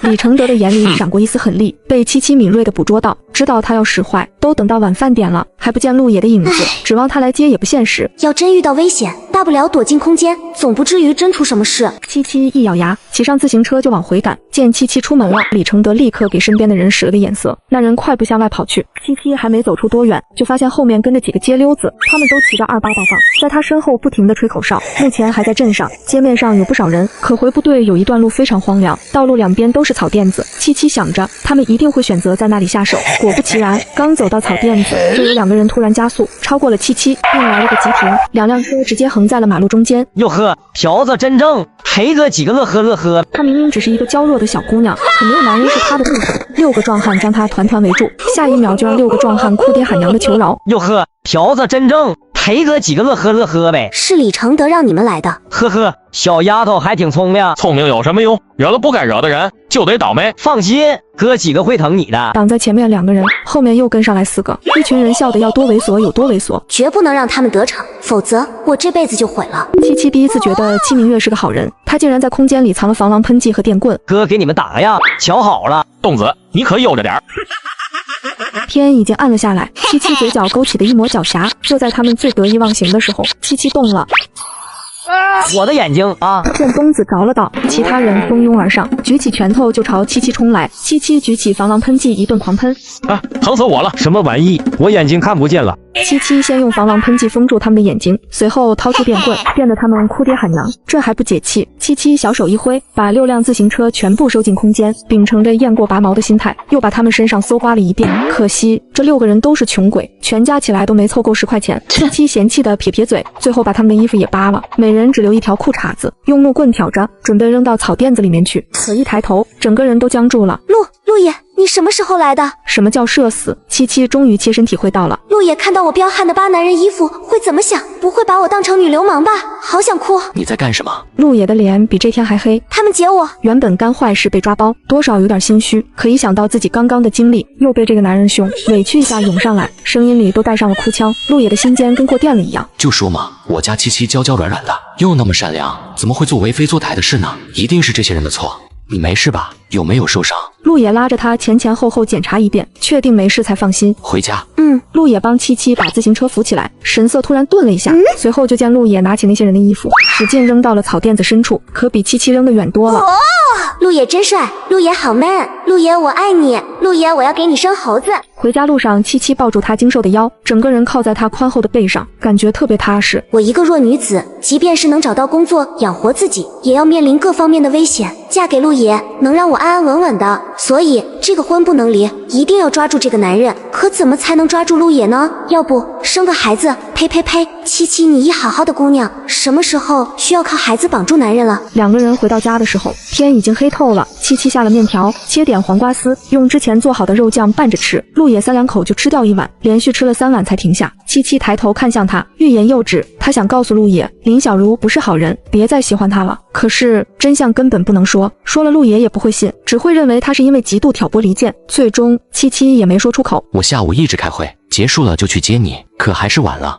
七七知道他忙，也没怪他。媳妇在外面被人欺负，这口气我不可能就这么咽下去。以后你别一个人去镇上，不安全。那可不行，我还有好多事要办呢。要不你教我军体拳吧，学会了我不就能保护自己了吗？行，嘿嘿，你人真好。被发了好人卡的陆野脸刷得红了。第二天，七七起得很早，正是跟陆野学习军体拳。只是练武真是个体力活。陆野去上班的时候，七七已经累瘫在床上一动不能动了，连续喝了好几杯灵泉水才缓过来。小七同志在家吗？门口有人找。我在这儿也没有认识的人啊。李嫂子，谁找我啊？你姐姐戚明月。姐姐千里迢迢的来看望妹妹，刚见面却被妹妹使用军体拳一顿招呼。接上集。戚明月，她来干什么？不用想也知道，准没好事。谢谢你啊，李嫂子。其实她不是我姐，是我家的养女。我们小的时候报错了。一边往大门口走，七七一边把戚明月的所作所为都跟李嫂子说了，就是为了等会儿闹起来，大家伙不要误会她。你怎么才来？我都等半天了。你找我有事？给我拿20块钱，我有急用。我没钱。你家陆野不是有吗？我家陆野的钱凭什么给你？爸妈让你们照顾我，你们赚钱就得给我花。爸妈没给你寄钱？当然寄了，每个月50块呢，羡慕吧？还真羡慕，他们可是1分钱都没给过我。所以说，你这个亲生的有什么用？快点给我拿钱，我还有事呢。一旁来看热闹的嫂子、大妈们都听傻了。我活了大半辈子，还是第一次见这么嚣张的养女。他们家父母这心长累扒山上了吧？一个月给养女50块，亲闺女1分没有，图啥呀？闹不好这养女不是领养的呢？啥意思？还能啥意思？这丫头一准是个私生子。我看也是，不然真不带这样的。啧，我来之前该抓把瓜子。戚明月听到军嫂的议论，鼻子都快气歪了。一群老钱婆，你们才是私生子，你全家都是私生子。我说过了，没钱，你听不懂人话吗？我花你的钱是给你脸，你别给脸不要脸。戚明月，你在兵团不参加劳动吗？爸妈每个月给你寄50块钱，比城里工人的工资都高，你还不够花，还来盘剥我？你是资本家大小姐吗？戚明月被打懵了，半天才回过神。你敢打我，我跟你拼了！七七可是学了军体拳的，戚明月还没近身，就被他一脚踹飞出去。戚明月，你给我记住，我不欠你的，别来打我的主意，否则我绝不会手软。戚明月半天才从地上爬起来。七，你给我等着，这是没完！放马过来！戚明月气得胸脯起伏不定，冷哼一声，扭头就走。七七却被嫂子们围住，好一顿安慰。其实这是七七看得很淡，她原本就是穿越过来的，对这里的任何人都没有感情。父母对她好，她就替原主尽一份孝心。既然不把她当亲人看，那就大路朝天，各走半边。七七很感谢嫂子们的一片好心。嫂子们，谢谢你们的安慰。今天大家都不要做饭了，我请你们到外面吃火锅。哎，这说的什么话？咱们之间不兴这些，再说出去吃肯定要花不少钱。没你想的那么夸张，平时我们聚餐什么的，像我出去吃饭都是美团团购，团美式茶饮5折起，吃一顿火锅能省100-200呢。五一出游吃喝玩乐，我推荐美团团购。真的吗？那我一定也要试试。可他还是低估了戚明月的厚脸皮，当晚就接到了苗红的电话。七，明月手头紧，你先给他20块钱。我凭什么给他钱？你们一个月给他寄50块都不够花，你也不问问他都干什么了吗？明月在兵团受苦，我们多关照他些怎么了？你不要斤斤计较。呵呵，我没钱，没事我就先挂了。等等，七，你要是没有就去借点，总之想办法给明月凑20块钱，不然你爸会生气的。你就没怀疑过戚明月的身份吗？我爸为什么那么偏心他？电话里沉默了半天，才传来苗红的声音：明月就是你爸的女儿，当初把你们报错也是他安排的。七七的三观直接碎了，这都什么事？狗血短剧都不敢这么拍。既然他不想要我，还把我找回来干什么？蔡厂长有个傻侄子想娶媳妇，你爸就想把你嫁过去，他就有希望升车间主任了。哦，这事我怎么不知道？你回来晚了，有人抢先一步把闺女嫁了过去，你没那个命，也不能怪你爸不待见你。呵呵，说的好像嫁给蔡厂长的傻侄子是多值得炫耀的事一样。那可不，至少能当车间主任。你就这么心甘情愿帮别人养孩子？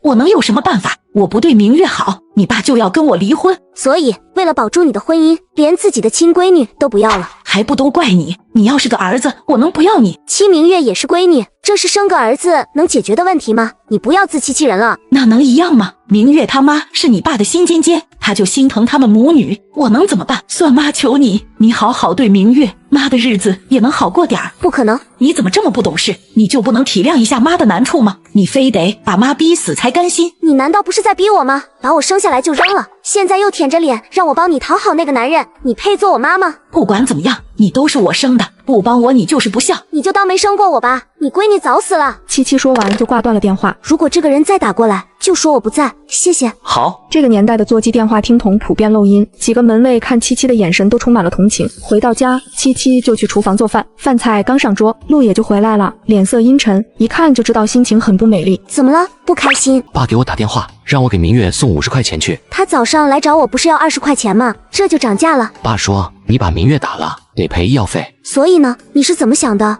只要陆野说一句让我给钱，这个男人再香我也不要了。我能有什么想法？咱家的钱不都是你管着吗？七七的嘴角立刻弯了起来，心底还涌起一丝丝的甜。吃饭，陆野可不知道自己不经意的选择竟然让他逃过一劫，只顾着大口吃饭，媳妇做的饭就是好吃，怎么都吃不够。七七心情不错，多吃了半碗饭，结果就是2个人都吃撑了。七七只好拉着陆野出去遛弯消食，2个人不知不觉就走到了大门口，竟然碰到了林小茹。女人求爱不成，决定毁掉这个男人，仗着系统能力来找男人借孕。可他不知道的是，男人媳妇的童子竟是可以夺取他人异能的桶中之霸。接上集，2个人不知不觉就走到了大门口，竟然碰到了林小茹。陆野，你还没休息太好了，明天的演出你会去吧？他不去。林小茹脸上的笑容有点僵，但还是含情脉脉地看着陆野。这是明天的演出票，我特意给你留的。听不懂人话吗？我说了，他不去。我问陆野呢，又没问你。我媳妇的意思就是我的意思，演出我不去，票你送给别人吧。林小茹被拒绝了还不死心。明天很多大领导都会去，陆野，这么好的机会，我说过了，不去。陆野的声音微微泛冷，转向七七的时候又突然柔和下来。回家吧，收拾一下，我带你去吃好吃的。什么好吃的？带你去吃火锅。还是别了吧，吃火锅要花不少钱呢。没你想的那么夸张，像我出去吃饭都是美团团购，团美式茶饮5折起，吃一顿火锅能省100-200呢。5一出游吃喝玩乐，我推荐美团团购。七七还没来得及点头，脑海里突然响起熟悉的电音。丁，借运系统剥夺完成，请宿主查收。丁，拿来吧，你系统成功升到2级，奖励宿主仙灵种子100公斤。这系统的名字是认真的吗？也太接地气了吧！七七立刻查看系统奖励，合院里突然多出好几个布袋子，上面还贴着标签，有小麦、水稻、大豆、玉米等，都是高产农作物。七七没光顾着高兴，扫了一眼林小茹始终举着的演出票，这不正是揭穿这个女人真面目的好机会吗？于是上前抢过林小茹手里的演出票，打开，里面竟然出现一张纸，上面写着借走你的全部气运。呵呵，林小茹你可够狠的呀！当演出票被七七打开的一瞬，林小茹心里就乐开了花，只要打开，契约就算达成了，七七的全部气运就是她的了。你说什么呢？我听不懂。赵勇就是这样被你害死的吧？现在又来害陆野，你不是口口声声说喜欢他吗？这是因爱生恨了，得不到就毁了。你说什么呢？我怎么会害陆野？那这是什么？你如此草菅人命，晚上睡觉不做噩梦吗？就不怕遭报应？你胡说什么？什么报不报应的？那可是封建迷信，小心我举报你。好啊，咱们现在就去革委会，把这玩意给他们看看，到底是谁在搞封建迷信。说不过七七，林小茹楚楚可怜地看向陆野。我好像没得罪你媳妇吧？她好像看我特别不顺眼。那你以后离她远点，别让她看见你。林小茹鼻子都气歪了。陆野，你说的这是人话吗？可为了维持人设，还是逼红了眼圈，一包泪玉掉不掉的在眼眶里晃荡。这要是碰上一个懂得怜香惜玉的，还不得心疼死。可惜陆野这会儿眼瞎，根本没看出他的柔弱无助。七七乐翻了，陆野帮他怼白月光啊，这局完胜。走，咱回家。眼睁睁看着2人亲亲热热的走了，林小茹气得直跺脚。咦，七七怎么没摔跤？她不是该倒大霉了吗？系统，那个女人为什么没倒霉？系统，系统。林小茹在心里喊了好几遍系统，却没有一点反应。她心里隐隐不安，也顾不上生气了，飞快向宿舍跑去，快速把门从里面插好，打开柜子。怎么会这样？不可能！柜子里原本放着一个血色瓷娃娃，那是他从2岁起就用指尖吸养着的。也正是这个瓷娃娃让他拥有了借运系统，顺风顺水的活到20岁。可现在瓷娃娃化成了灰，他快速冲出门去，直奔门卫处借电话。谁呀？这大半夜的！妈，我的瓷娃娃碎了！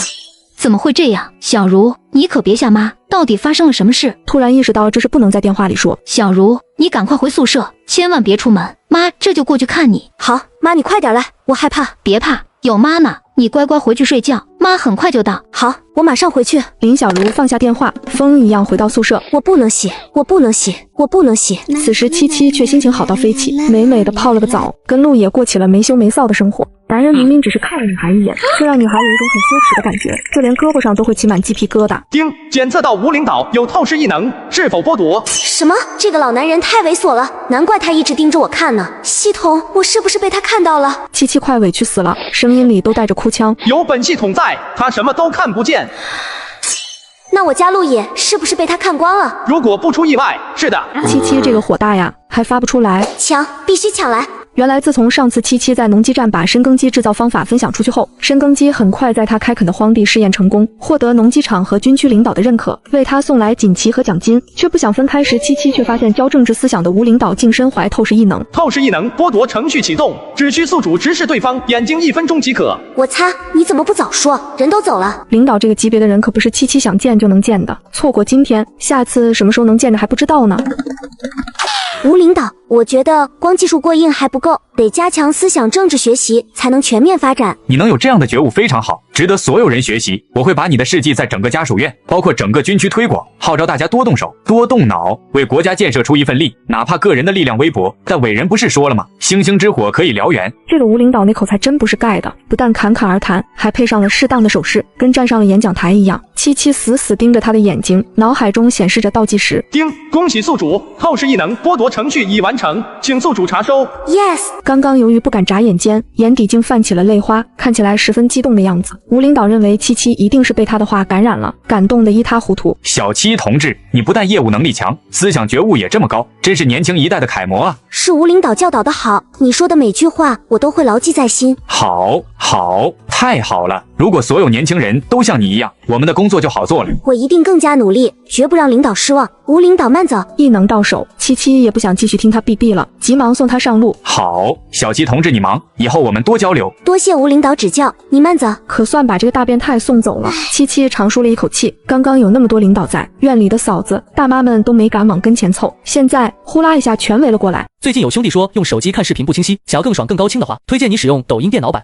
大屏看视频更过瘾更清晰，网友弹幕互动更流畅，还可以免费设置颜值博主专属动态壁纸。快用你的电脑下载抖音电脑版吧。小七同志，你可真厉害！我在家属院住了这么长时间，你还是第一个收到锦旗的呢，太光荣了！我们大家伙都跟着脸上有光。隔壁的王大妈死死盯着七七手里的信封，那里面真是200块钱吗？咋舍得给这么些呢？七七也不藏着，直接把20张大黑石拿出来给大家看，不为别的，就告诉大家伙他有钱，以后天天吃好的也不会引来怀疑。张团副媳妇眼珠一转，小七同志，你开荒种地一个人挺累的吧？要不我们搭把手？这人是真会捡便宜，都弄得差不多了，他来摘果子。不过七七也没明着拒绝，反正地已经耕完了，种子也种下去了，接下来主要是浇水、施肥什么的，你们愿意来帮忙，我当然乐意。哎呦，那么一大片地浇水可不容易，得从家属院的井里一桶一桶挑过去呢。你这小身板能行吗？我是不行，生我家老三的时候伤了身子，干不了力气活。施肥更不容易吧？得去搁家收大粪，还得做化粪植肉肥，这哪是女人能干的活？不行，这话说的好像是七七硬拉着他们帮忙似的。小七同志，那么多活你一个人干得完吗？嫂子放心，我自有办法。见七七一直喜滋滋的，没有一点犯愁的意思，李嫂子也就没多话。好不容易把各位嫂子大妈们送走，七七就提起箩筐上了山。大家伙的话倒提醒我了，现在地里浇的是灵泉水，不费什么事，也不用施肥，可这不是长久之计。如果从来没有人见过我浇水施肥，庄稼却长势极好，那可会惹来大麻烦。他上山就是去寻找水源，从山上挖一道水渠下来，再把自动灌溉系统导过出来，就能把大家伙的嘴堵住了。见七七上山，立刻有人跟上。上次的兔子肉是真香，他们可没吃够呢。原本七七只想一个人上山转转，一回头，好家伙，身后跟了好几个。不过有人跟着也是好事，七七对这片山不熟，要自己找到水源得费不少事。嫂子们，你们谁知道这山上哪里有泉水啊？还真有，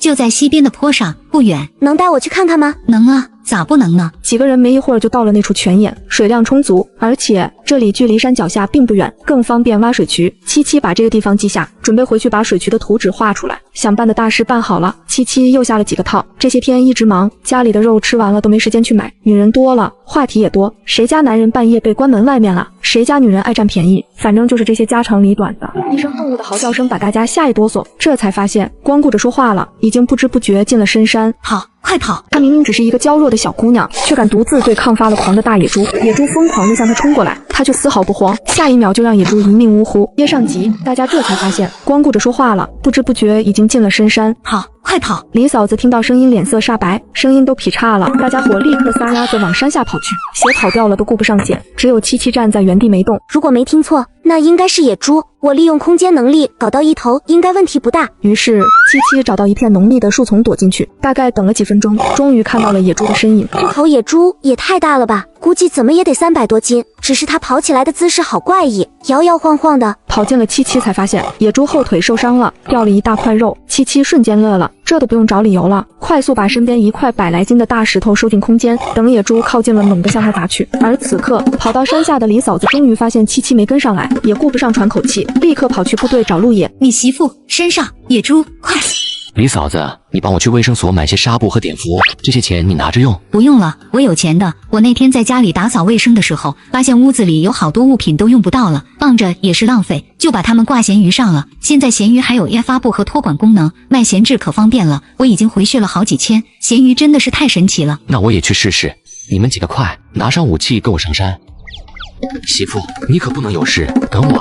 此刻干掉一头大野猪的七七，可不知道山下的人已经因为他炸锅了。这么大的家伙怎么弄到山下去呢？用空间带当然不费劲，可这头野猪得见明路，不然没办法解释。七七吭哧吭哧努力半天，还是没挪动野猪，累得一屁股坐在地上。突然眼前一黑，不是一片黑，我怎么都累迷糊了，都产生幻觉了。使劲眨眨眼睛，眼前又变回了那头大野猪。不对，我刚刚抢了一个透视的异能，那是看见什么了？心念一动，眼前又出现黑乎乎一片。我擦，这是煤啊！这座山下有煤矿。七七沿着煤炭的痕迹走了很远一段距离，还没看到头，可以确定这座煤矿的储量相当惊人。深山太危险，不能走了。这么大的事必须得上报。有了煤，冬天的日子就好过了。可这没凭没据的，说出去也没人信啊。如果能拿一块矿石回去就好了。这样想着，空间里就真的出现一块矿石。天啊，难道我能把这条矿脉收进空间？但他只兴奋了1秒就冷静下来。河院就那么大，根本装不下这么大一座山。七七刚回到原位，陆野就带着人赶来了。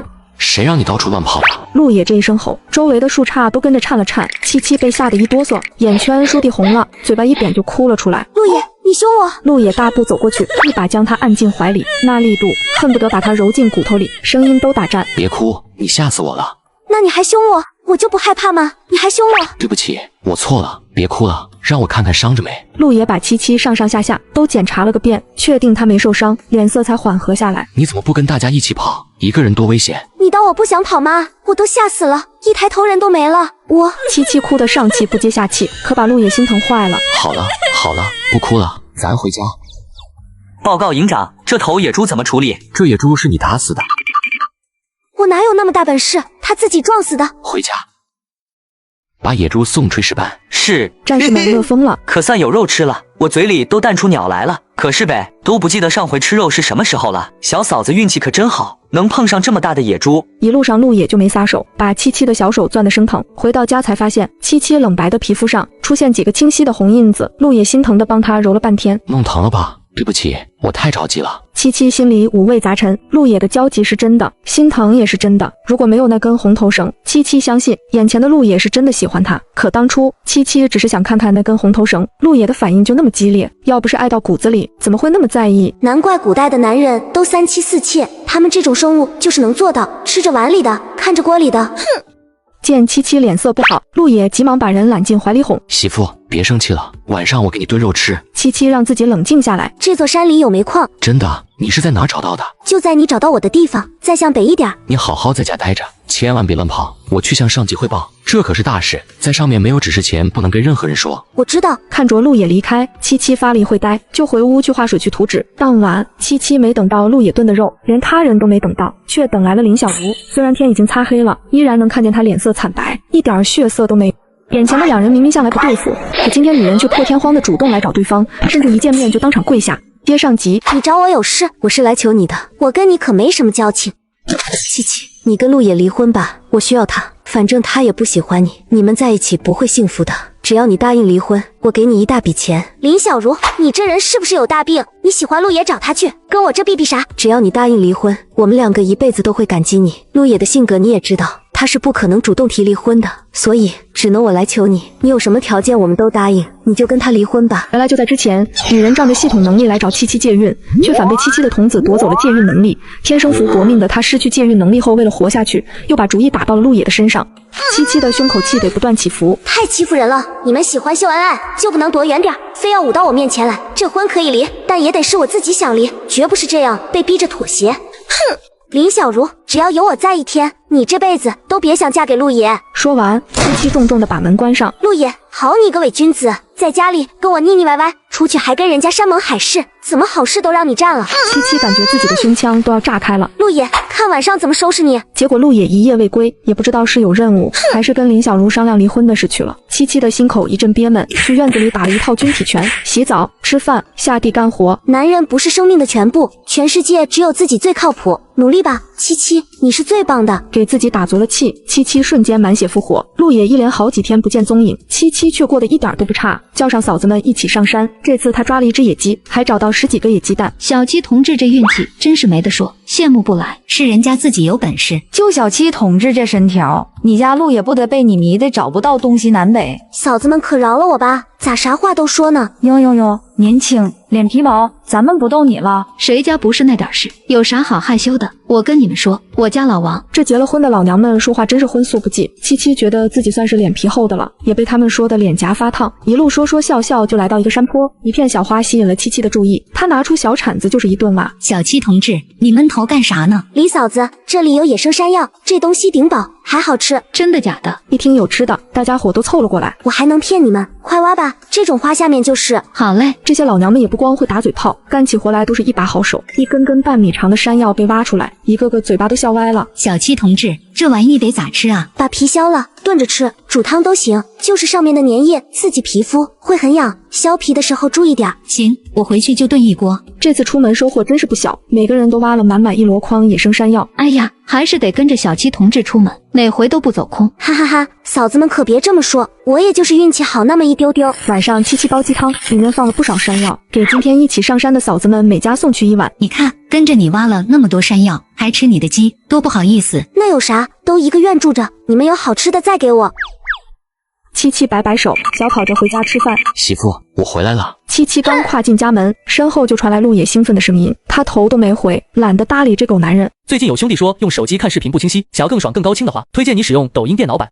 大屏看视频更过瘾更清晰，网友弹幕互动更流畅，还可以免费设置颜值博主专属动态壁纸，快用你的电脑下载抖音电脑版吧。陆野也没看出他不高兴，颠颠的跑过来。媳妇，这回你可立大功了。七七可从来没见他这么高兴过，好奇的看过去，眼圈倏地红了。陆野跟从泥浆里爬出来的一样，从头到脚没个干净点，衣服上还有大片血渍。七受伤了。此时陆野跟从泥浆里爬出来的一样，从头到脚没个干净点，衣服上还有大片血渍。七七没意识到他的声音都在打颤，早忘了还在生他的气。见七七眼圈都红了，陆野一阵心疼，想抱抱他，又怕自己身上脏。我没事，这血是别人的，吓着了吧？我先洗个澡，回头慢慢跟你说。你去吧，我去给你拿衣服。陆野用最快的速度把自己洗干净，出来就给七七一个熊抱，脑袋使劲往他颈窝里蹭。媳妇，我想死你了。七七怕痒，使劲往后缩。别闹，吃饭了，我炖的鸡汤。哪来的鸡？山上抓的。你又上山了。陆野的声音一下降到冰点，感觉周围都嗖嗖冒冷气。我还没找你麻烦呢，你倒好，先凶起来了。哼！我们一群人呢，就在山腰上，也没走远。见七七变脸，陆野也意识到自己态度不好，急忙抱住她哄。媳妇，别生气，我是怕你有危险，急的，要不你打我2巴掌出出气。行了，打你我还嫌手疼呢，快吃饭。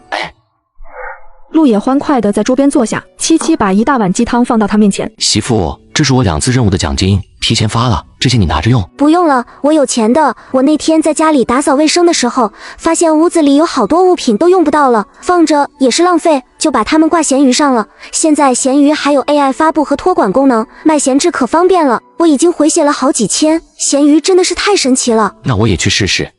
他使劲吸吸鼻子。媳妇，香，真香。快吃吧，话真多。嘿嘿。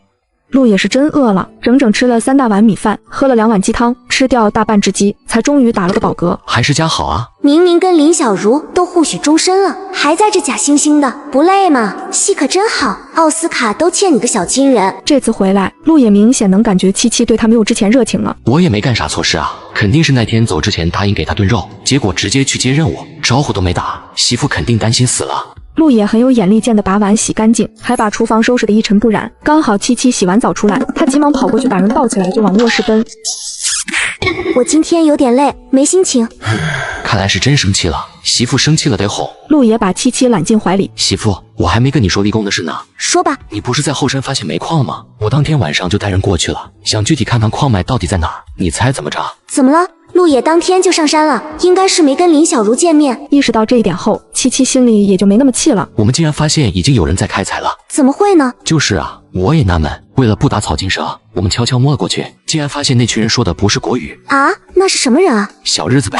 太可恶了，竟然敢在我们眼皮子底下盗挖我们的煤矿。可不是嘛，把我气的呀，就上去把他们全突了。打起来了？哪能啊，你男人是那种莽汉吗？陆也一边说，还不忘给七七丢一个得意的小眼神。七七忍不住笑出来，这男人可真幼稚。见七七终于笑了，陆也悬着的心总算放下来。煤矿离军营那么近，已经开采了，部队上竟然一点消息都没收到，这件事太不正常了。我就猜这背后一定有猫腻。然后呢？我们就在那蹲守啊，想着一定把背后那条大鱼钓出来。可小日子太谨慎了，根本不跟外界接触，每天除了吃饭睡觉就是挖煤。那你到底抓住他们了没有啊？当然抓住了，就在今天凌晨，天刚亮就有一个人走进了矿区，你猜是谁？七七不知道为什么脑海里出现了吴领导的身影。你肯定想不到，竟然是吴领导。他竟然勾结小日子盗挖我国的煤矿，就他还专门负责政治思想学习的，真不知道他是怎么想的。后来怎么样了？抓了，审着呢，等审明白了，一定给你请功。跟我有什么关系？人是你抓的，你提供的线索啊。有奖金吗？应该有吧。嘿嘿，有钱就行。我媳妇还是个小财迷呢。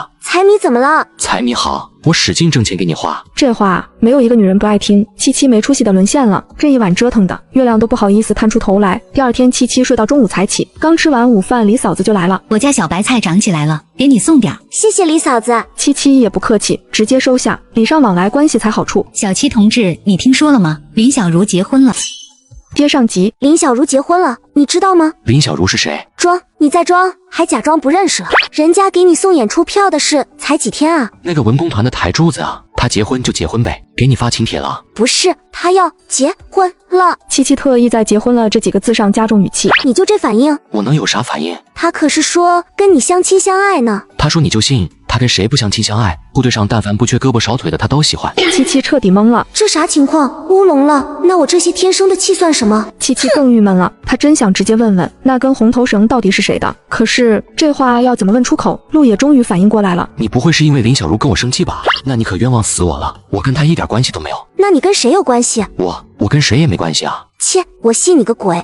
媳妇，我想滚。我不。男人一旦不要脸，绝对天下无敌。第二天吃过早饭，媳妇，这是我上个月的工资，发下来了，这些你拿着用。不用了，我有钱的。我那天在家里打扫卫生的时候，发现屋子里有好多物品都用不到了，放着也是浪费，就把它们挂闲鱼上了。现在闲鱼还有 AI 发布和托管功能，卖闲置可方便了。我已经回血了好几千，闲鱼真的是太神奇了。那我也去试试。陆野，能不能找人帮我挖个水渠？挖水渠？陆野好奇地接过图纸。水渠不是把水从山上引下来就行吗？你这上面画的是什么？这个是自动灌溉系统，那么大一片地，靠我一个人挑水浇地，不得累死？天哪，媳妇你可真是个天才！少拍马屁，能不能干？能，必须能啊！今天就动工。陆野说话算话，训练一结束就带着他的兵开干。山泉距离山脚不远，陆野带着人只用了3天，一条水渠就挖好了。七七则忙着做简易增压泵，他让陆野找来一堆废旧油桶，然后在农田里接上进水管和喷头，油桶里灌满水，在持续的增压下，阀门打开，每个喷头都喷出水来。成了，真成了！小嫂子太厉害了，咱们部队也能弄一个就好了，可不是嘛？陆副营长，跟上头反映反映吧，这个真行。其实不用他们说，陆野也有这个打算。部队里有大片农田，目前还处于全人力耕种状态。七七发明的自动灌溉系统，可大大解放了战士们的双手，也节约了大量时间和人力。当晚，李团长就找到七七，手里还拿着陆野给他的那张简易图纸。小七同志，你愿意把这个发明交给部队吗？这有啥不愿意的？你们要觉得好用就拿去，方法非常简单，那天来帮忙干活的人都会。小七同志，我代表全体指战员感谢你。别，李团长，你太客气了，这真不是什么大事。小七同志，你这种无私奉献的精神，值得我们全体指战员学习。我一定向上面给你请功。请功就不必了，给点奖金就行。嘿嘿，我就那么一说，没有也没事。七七有些心虚的摸了摸鼻子，我媳妇就是有点财迷，其他都可好了。哈哈，那一定是你给的钱不够花，我赚的钱可全上交了，一分都没留。算你懂事，小七同志你放心，功德浅，奖金也少不了。七七的眼睛立刻弯成月牙。谢谢李团长。送走李团长，陆野抱住七七一顿猛亲。媳妇，你太给我长脸了。上次发明了深耕机，这次又发明出自动灌溉系统，这回军长都亲自接见我了。瞧把你嘚瑟的，戒骄戒躁，知道不？知道。晚上想吃啥？我给你做。看着弄吧。好嘞，你就瞧好吧。陆野做了个红烧鸡块，凉拌一个黄瓜，还整了个地三鲜，外加一个紫菜蛋花汤。他知道七七爱吃米饭，就焖了一大锅米饭。相处了这么长时间，他把七七的脾气摸清了7、8分，知道他爱吃、爱钱，还有点小强势，这些在陆野眼里都不算缺点，还显得异常可爱。第二天，七七的奖金就下来了，足足80张大黑石。七七眼睛都笑眯成了一条缝。这可是800块呀，70年代的800块，太有含金量了，够我和陆野吃香喝辣的挥霍好几年了。陆野突然有了危机感，我赚钱的速度赶不上媳妇了，这可关乎男人的尊严，绝对不行。这个两口之家突然就卷起来了，只是钱还没焐热，戚建国的电话就来了，明明他才是亲生女儿，父亲却只宠爱绿茶的养女。此时父亲更是为了接济养女，把她当成提款机。七，听说你最近拿到几百块奖金，都给明月寄过去，他急等着用钱。戚建国，你是不是脑子有屎？放着我这个亲闺女不闻不问，把一个养女当祖宗供着。你们夫妻俩一个月加起来工资才66块，就给他寄50，我1分没有就算了，还让我拿钱给他。你随便找个人问问，但凡脑子好使点的都干不出这事。七七的火蹭蹭往上冒。七，你怎么跟我说话呢？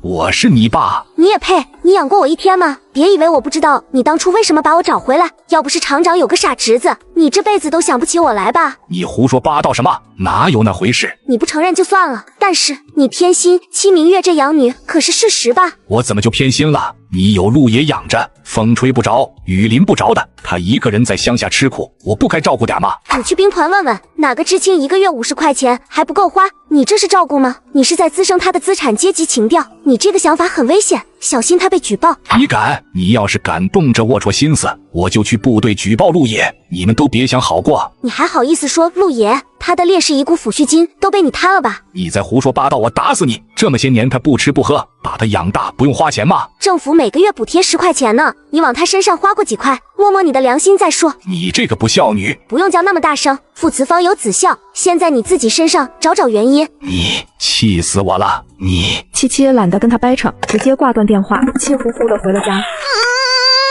怎么了，媳妇？戚建国打电话来，让我把奖金都给戚明月寄过去。他怎么知道你有奖金的？这个家属院里能有什么秘密？也是，以后咱们是得低调点儿。大家伙日子都过得紧巴巴的，就咱家又是吃肉又是奖金的，谁看了能不眼红？家里怎么办？你给明月寄钱吗？我凭啥给他寄钱？他是我什么人啊？恐怕爸不会善罢甘休。我就是一个家庭主妇，他能把我怎么样？我就怕他到部队找你麻烦。我在部队走到今天，全是靠军功一点一点堆起来的，不是他想破坏就能破坏的。你不要因为我妥协。还有，戚明月那边就是个无底洞，你开了这个头，怕是以后会没完没了。我就纳闷了，戚明月都干啥呀？一个月花那么多钱？他在帮牛棚里住着的一家子。他把钱给那家人花了，图啥？对了，你是怎么知道的？上次他来要钱，我就去调查了一下。他虽然做的隐秘，但也不是没有线索。戚明月可是个无利不起早的性格，我不相信他会无缘无故帮助那一家子。你知道那一家子原来是做什么的吗？那家子姓马，原来马老爷子是部队上的高官，儿子在重要部门，孙子孙女也参军了，据说是思想上有问题，被举报了。戚明月是知道事态发展的人，一定是这一家子将来能平反，官复原职。他这是打算提前投资，算盘珠子都蹦脸上了。七七眼珠滴溜溜一转，心里顿时有了主意。陆野见他笑，就当这是过去了，忙洗手去厨房做饭。当晚两个人又腻歪了大半宿。第二天一早，陆野刚走，七七就装上2斤棒子面，2把青菜也出门了。他骑着自行车来到戚明月所在的兵团，趁没人把自行车收进空间，又换上一件打补丁的旧衣服。兵团比普通的生产队管理严格，进出都要登记。于是七七有意无意的把家里的事全说了。他一路走，一路跟过往的人打招呼，再随便聊几句。没一会，一出鸠占鹊巢，假千金抢走真千金的一切后，还逼迫他当牛做马的大戏就在兵团传开了。七七特意选了一个背人的地方跟戚明月见面，见四下没人，戚明月也不装了，你还挺识趣，钱拿来吧，我心情好了就让爸少骂你2句。面对戚明月的嚣张，七七故意瑟缩一下，把手里的篮子递过去。我哪有几百块钱给你啊？这是家里1半的粮食，你收下吧。戚明月见是棒子面，直接扔在地上。哼，谁要吃这破玩意？我得吃大米。七七见粮食被糟蹋了，急忙蹲下身，用手捧起来往袋子里装，一副敢怒不敢言的委屈模样。今天七七怎么这么奇怪？看来是被戚建国骂惨了，变得这么唯唯诺诺。七七，你少给我装可怜，我都打听过了，你一共拿了700块钱奖金，1分不少的拿给我，否则我绝对让爸收拾你。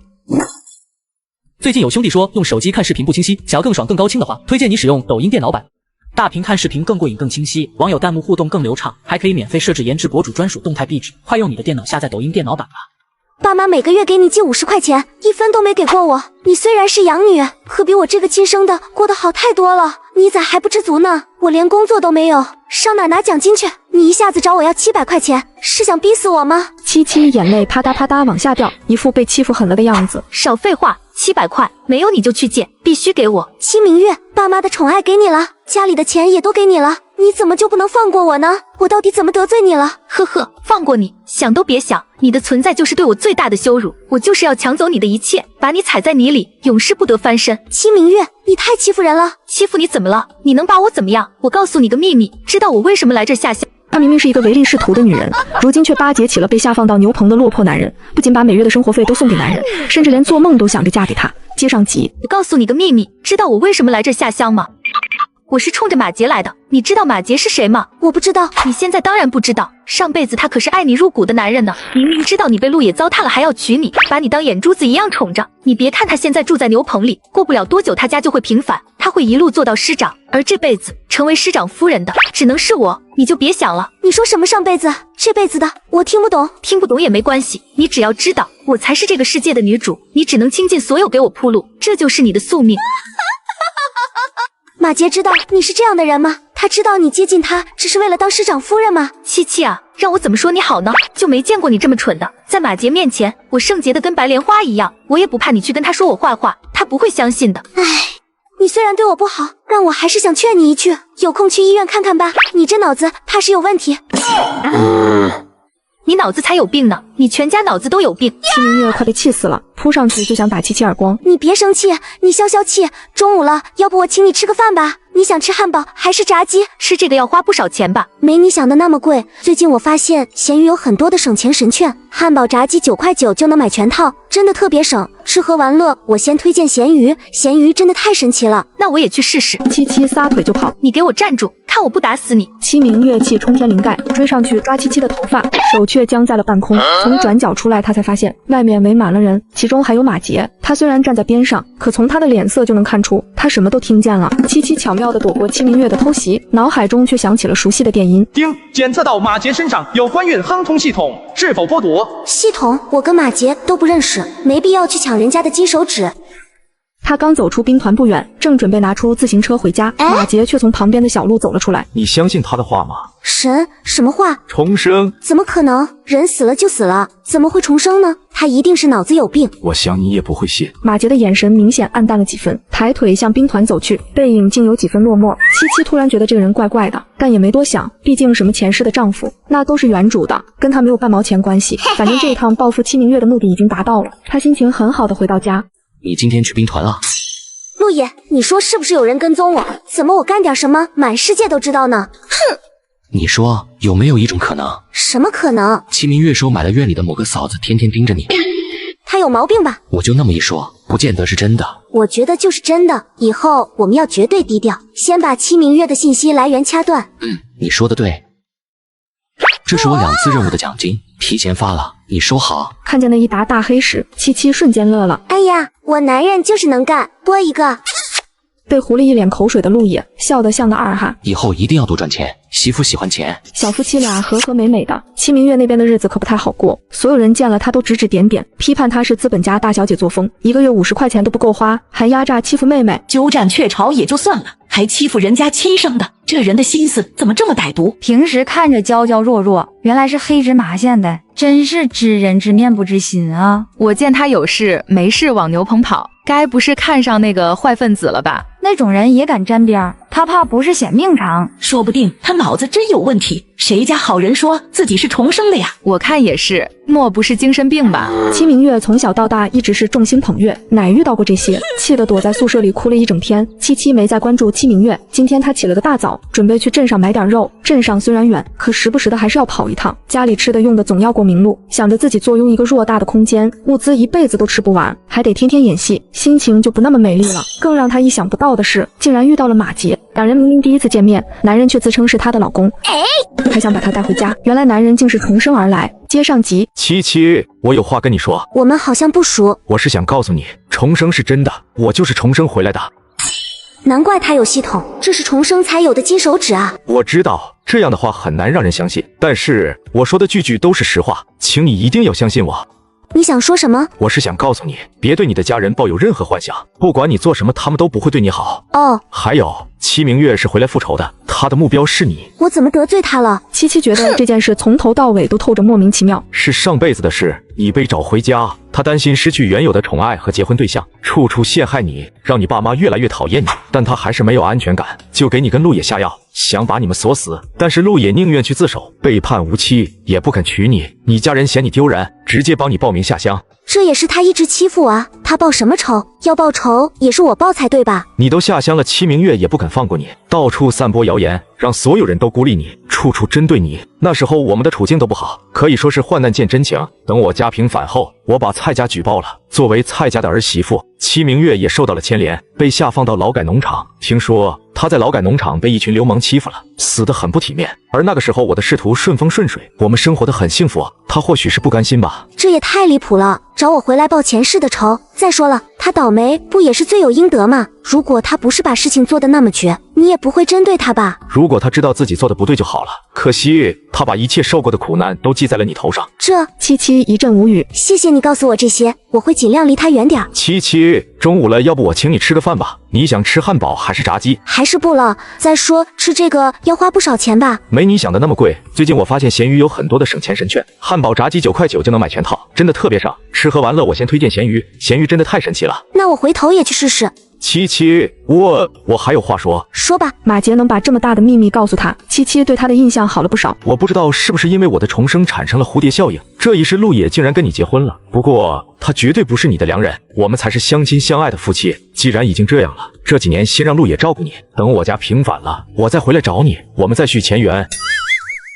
对不起，我是不是吓到你了？自见面以来，七七还是第一次在马杰眼中看到慌乱。这个男人给他的印象一直都是泰山崩于前而不变色。吓到倒不至于，只是……我知道，以我现在的处境说这些话，听起来就像个笑话。你不相信也正常。等我家里的事解决了，我们再商量下一步的事。到那时，如果你觉得跟着陆野比跟我好，我绝不会强求，还会祝福你们。但不管什么时候，只要你受了委屈，都可以来找我，我拼了这条命也会护着你。说完，也不等七七回答，马杰就消失在路边的树林里。七七在原地怔愣了好一会儿，他自己就是穿越来的，所以不管是戚明月的话，还是马杰的话，他都相信。既然戚明月是回来复仇的，那我也就不必客气了，以牙还牙就行。可这个马杰竟然是个痴情种，这就有点难办了。把这些有的没的都从大脑中驱逐出去。七七骑上自行车去镇上买肉，供销社还是一如既往的拥挤。七七是不会用几一身汗的代价来换一块肉的，他出来逛不过是做做样子。转上一圈，七七就从空间里拿出5斤五花肉和一些大米、白面。当他大包小包回到家属院的时候，迎面就撞上了王大妈。呀，小七同志，你这是去供销社了？说着就上手扒拉七七的袋子，想看看里面装的啥。是啊，去买点粮食，还是小两口过日子好，想吃什么就吃什么。等将来有了孩子啊，可就没这么宽裕了。等有孩子再说吧。别怪大妈说你，这女人得会过日子，不能有2个钱就可尽造。将来你们总要生孩子，孩子大了要上学、找工作、娶媳妇，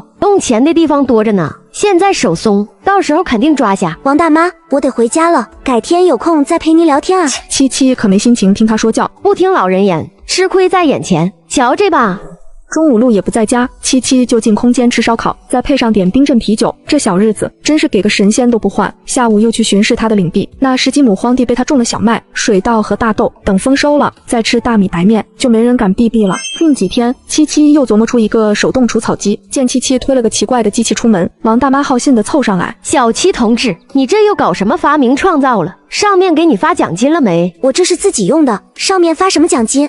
七七推着机器从垄沟里一过，杂草立刻没了。哎呀，了不得呀！有了这个，那可省老鼻子劲了。还行吧，比用手拔快点。七七不太想理他。小七同志，你是不是不好意思上报啊？要么我帮你去跟领导说去，怎么也得给点奖金吧？我的奖金又不分给你，你这么积极干什么？七七总觉得这人不怀好意。难道七明月收买的人就是他？王大妈目光躲闪。我还不是为你好吗？王大妈，我们作为军嫂，更要发扬为人民服务、无私奉献的精神，怎么能动不动就想着奖金呢？你的觉悟可要提高啊！王大妈碰了个软钉子，悻悻地往回走。装什么清高？给你发奖金的时候，你倒是别要啊，还不是巴巴的拿了？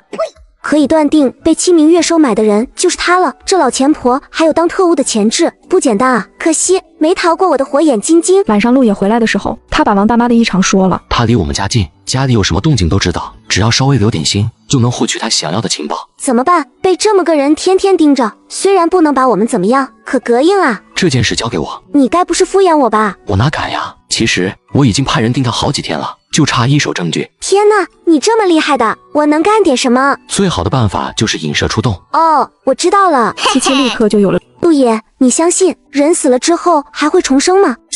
我可是唯物论者，绝对不相信那些没边的事。可七明月跟我说他是重生的。他说你就信啊？这也太匪夷所思了吧！我们先假设他重生者的身份成立，他的目标非常明确，就是来找我报仇的。什么？你怎么着他了？还报仇？据他说，前世他下药我们在一起后，你并不愿意娶我，后来你去自首被判了无期，我则被送去下乡，就是他现在那个兵团。再后来我嫁给了高官，把他收拾得挺惨，就为着他死了都要回来找你报仇。听起来是有点离谱，但他现在真的很仇视我，也一直没有停止找我麻烦。这女人有大病。有没有病的先不说，如果他是重生者，那么这个世界上一定不止他一个人重生，也许我们身边还有这样的人。不是，媳妇，你是不是想象力太丰富了？这怎么可能？那你说七明月为什么那么恨我？陆野噎住，如果七明月不是回来复仇的，他还真找不到理由把这件事情说通。七七的目的就是在他心里种下一颗种子，万一哪天自己暴露了，也不至于让他太惊讶。毕竟常在河边走，难保不湿鞋。行了，媳妇，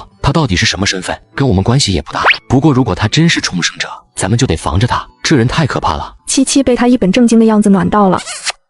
有你保护我，我不怕。我一定不让他伤害你。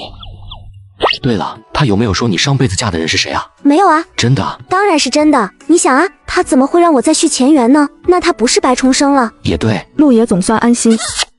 该吃晚饭了，我给你做好吃的去。我帮你。好啊。陆野挽起袖子进厨房，一眼就看到那块足足有5斤重的五花肉，眸光不禁凝了凝。最近有兄弟说用手机看视频不清晰，想要更爽更高清的话，推荐你使用抖音电脑版。大屏看视频更过瘾更清晰，网友弹幕互动更流畅，还可以免费设置颜值博主专属动态壁纸。快用你的电脑下载抖音电脑版吧。供销社的人不少吧？可不是，我都挤不进去。所以你就去黑市了？七七一愣，随即瞥到了案板上那块五花肉。这狗男人不好糊弄啊。嘿嘿，我馋了，想吃肉。以后不准去了。面对七七的撒娇，陆野竟然不为所动。那我想吃肉了怎么办？我去买。闹呢，你哪有时间天天往镇上跑？那你也不能去，黑市太危险，我不放心。原本七七很讨厌他管束自己，可听到这话心里不禁一暖。嘿嘿，跟你说实话吧，这些肉不是在黑市买的。那你是从哪买来的？我认识一位大姐，她有门路，我每次都去她家里交易，绝对安全。虽说这个理由靠谱了些，但陆野还是不放心。你带我去见见他。可拉倒吧，我带个当兵的去见他，他还敢卖给我东西吗？我穿便衣。就你这张国泰民安的脸，还用穿军装？嘿嘿，我长得那么爱国吗？简直是正义的化身，不但爱国，还辟邪。只要你往那儿一站，一切牛鬼蛇神都退避三舍。哈哈哈，好甜，像抹了蜜糖一样。只是他的视线落在了隔壁的院墙上。什么时候把这只恶鬼收了，咱们才能踏实？不着急，总会有办法的。七七做了一个水煮肉片，热油浇在红彤彤的辣椒上，那味道不要太上头。还做了一个脆皮五花肉，把腌制好的五花肉放在热油里炸，那香味直接窜出好几里地。隔壁的王大妈彻底坐不住了，一整晚都在骂骂咧咧。其实七七就是故意的，她就是要刺激一下王大妈，好让她动起来。果不其然，老钱婆道行不够深，当晚就趁着月色出门了。接上集，陆副营长，陆副营长，抓到了，抓到了！什么抓到了？就是一直监视你们家的人，是王营长他妈。团长让你过去呢。陆野早饭都没吃就出门了。没一会儿，李团长又派人来接七七。审讯室里，七七看到2个人，一个王大妈，另一个是戚明月。七七同志，这位戚明月同志说是你姐姐，是这样吗？她是我们家的养女，小的时候被抱错了。你们2个关系怎么样？不好。不好到什么程度？能详细说说吗？我是半年前才被找回家的，我爸之所以把我找回去，是想把我嫁给轧钢厂厂长的傻侄子，但这是被别人抢先了，我就成了一颗没用的棋子，他们一家人都不喜欢我。除了这些，你跟戚明月还有其他矛盾吗？没有。他买通王大妈监视你，这件事你知道吗？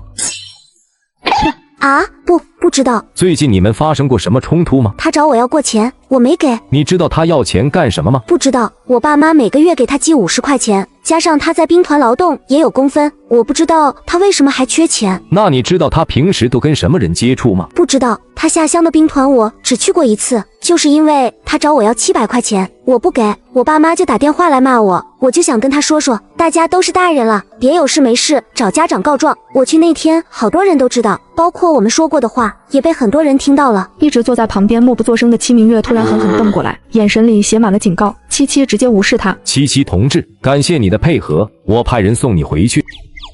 陆也是3天后才回家的，一到家就嚷嚷媳妇啊。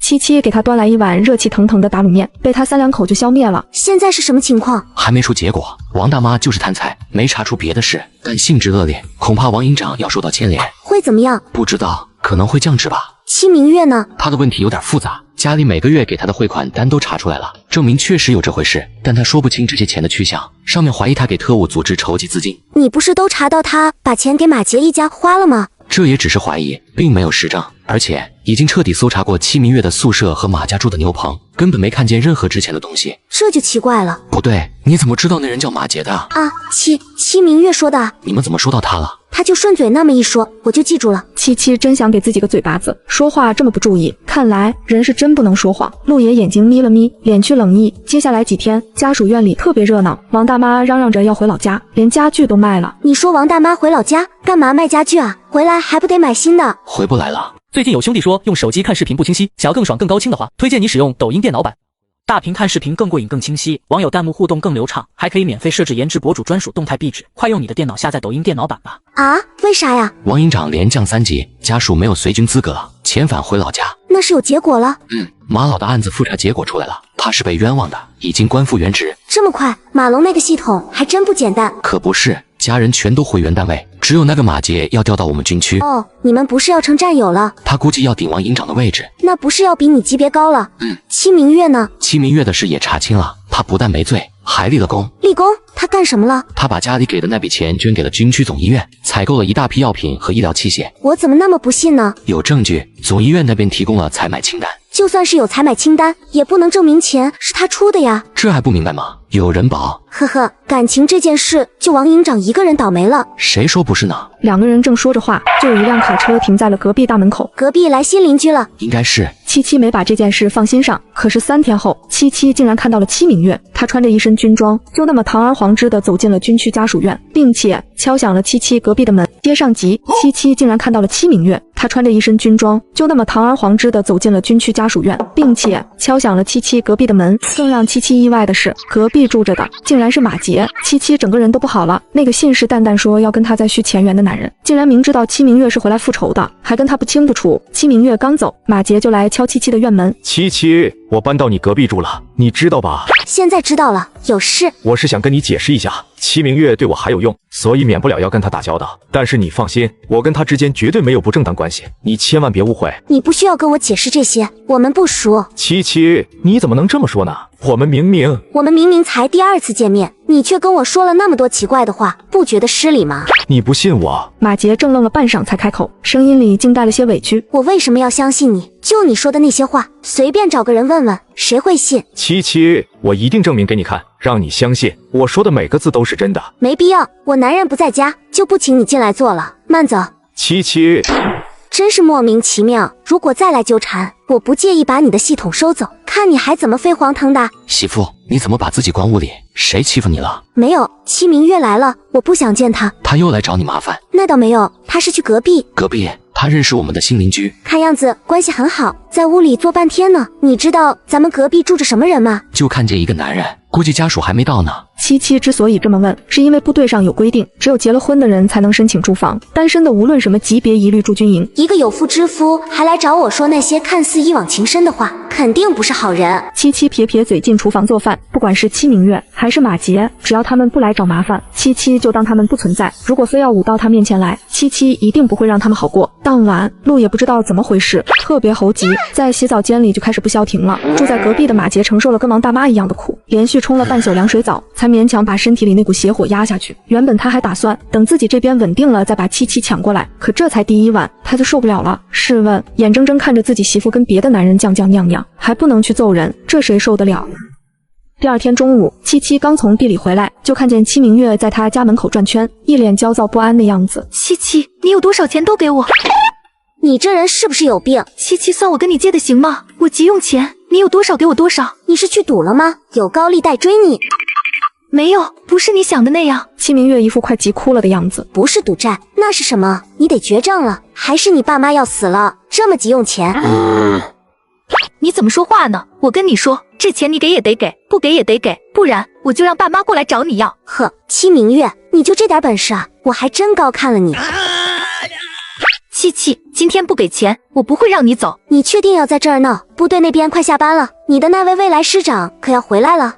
戚明月气得脸红脖子粗的，却也知道不能再闹下去了。你说你长得也不难看，怎么就想着当小三呢？破坏军婚可是重罪，你就不怕？你胡说什么呢？我什么时候当小三了？我破坏谁军婚了？呵呵，你是真不知道，还是跟我在这装呢？部队家属院住房这么紧张，结了婚都不一定能住进来。你那位未来师长要没结婚，能有房子住？这你就不知道了吧？他这套房子是补偿，上面给特批的。七七眼睛眯了眯，突然有种不好的预感。行了，戚明月，你快走吧，我得回家做饭呢。我家路也快回来了。呵呵，七七，你才结婚几天啊，就成了围着锅台转的黄脸婆。我看你这辈子也就这样了。你过得好，还用找我这个黄脸婆借钱？你会不会说话？我给你3天时间把钱准备好，不然不止你，连路也都得跟着倒霉。戚明月不敢多待，抬腿就向外跑。切，吓唬谁呢？我是吓大的。没搭理戚明月，七七进厨房准备晚饭。媳妇，我刚刚碰到戚明月了，她是不是又来找你麻烦了？要钱还张口就是我有多少给他多少，我不过日子了。你觉不觉得她很奇怪？当然奇怪了，他的钱肯定不是拿去捐赠，不然绝对不会这么着急。可我想不到他什么地方急用钱啊！我也想不到，家里给他的钱一定没停。他在文工团也有工资，还要钱干什么？别想了，我找人盯着他，看他到底玩什么花样。我男人就是厉害。七七在陆野脸上吧唧一口，就准备继续干活，却被陆野抓住，来了一个法式深吻，直到他快窒息了才停下。讨厌，人家还做饭呢。七七眼里噙着水意，睨他一眼，陆野就好像突然被电击了一样，从脚趾头酥麻到头发丝。我做，媳妇你歇着去。有人干活，七七乐得清闲，坐在院子里的躺椅上闭目养神。最近有兄弟说用手机看视频不清晰，想要更爽更高清的话，推荐你使用抖音电脑版。大屏看视频更过瘾更清晰，网友弹幕互动更流畅，还可以免费设置颜值博主专属动态壁纸，快用你的电脑下载抖音电脑版吧。陆野干活麻利，没一会饭就做好了。媳妇，洗手吃饭。来了。谁啊？怎么还赶着饭点上人家串门？不知道，媳妇你先吃着，我去看看。陆野拉开大门，却发现门外站着的是马杰，他手里拿着一瓶茅台，还拎着2个饭盒。陆副营长，能不能在你家蹭顿？眼前的男人明明惦记着自家媳妇，他却还是热情地将人迎进家门，甚至在一起把酒言欢。陆副营长，能不能去你家蹭顿饭？马营长啊，快请进。媳妇，马营长来了，多加双筷子。这男人来干什么？准没好事。哼！我刚搬过来住，过来认认门，以后咱们就是邻居了，互相关照些。我做了红烧肉，还有清蒸桂鱼，你们尝尝。看着马杰殷勤地给陆野倒酒，2个人大有一副相见恨晚的感觉。也不知道我家这傻男人知不知道，人家这是在打他媳妇的主意呢。唉，原来男人竟是带着记忆重生而来，七七则是他上一世的妻子，却不想这一世七七已经另嫁他人，不甘心的他决定把七七抢回来。你们慢慢吃，我吃饱了。七七随便吃点就想溜，见带过来的菜七七一口都没动。马杰的眸色明显暗了几分。七同志，你先别走，我有点事问你。什么事？听说你会打猎？我只会下套，偶尔能套着1、2只兔子、野鸡什么的，打猎可不会。这样啊，我认识几位领导，非常喜欢吃野味，本来想着你会打猎的话，还能赚上一笔。嗨，赚钱是你们男人的事，我平时就种地，馋了就套只兔子加道菜，没啥追求。七七没再理他，直接回屋了。马杰一直做到天彻底黑透了才离开。见陆野一身酒气，七七急忙把他推进洗澡房。你散散胃再进来啊，我最讨厌酒味了。媳妇，你不心疼我了？陆野一脸委屈求抱抱。别发酒疯啊，小心今晚让你睡院里。陆野哼哼唧唧半天才去洗澡。隔壁听墙根的马杰乐了，嘿嘿，看你们今晚还怎么折腾。可惜高兴不过3秒，洗澡房里又传出了不消停的声音，马杰脸都绿了。他妈的，没完了是吧？陆野，你说马杰为什么突然来咱家？邻居嘛，互相串个门呗，还能为啥？七七撇撇嘴，这傻男人是没救了。第二天一早，陆野去到部队就接了个任务，立刻出发。他没时间回家通知媳妇，只能让李大强给带个信。七七照常去地里忙活，有灵泉水的加持，庄稼长得非常好。原本他最喜欢坐在田埂上，呼吸间都是土壤和植物的馨香。可今天他却有些心绪不宁，草草把这边事情弄完就回家去了。陆野不在家，他也没有做饭的心情，想着一会儿进空间随便吃点，院门却被敲响了。陆野不在家，马营长有事吗？七七，我是来找你的。看，我做了你最爱吃的红烧肉，还有油炸小黄鱼，快尝尝。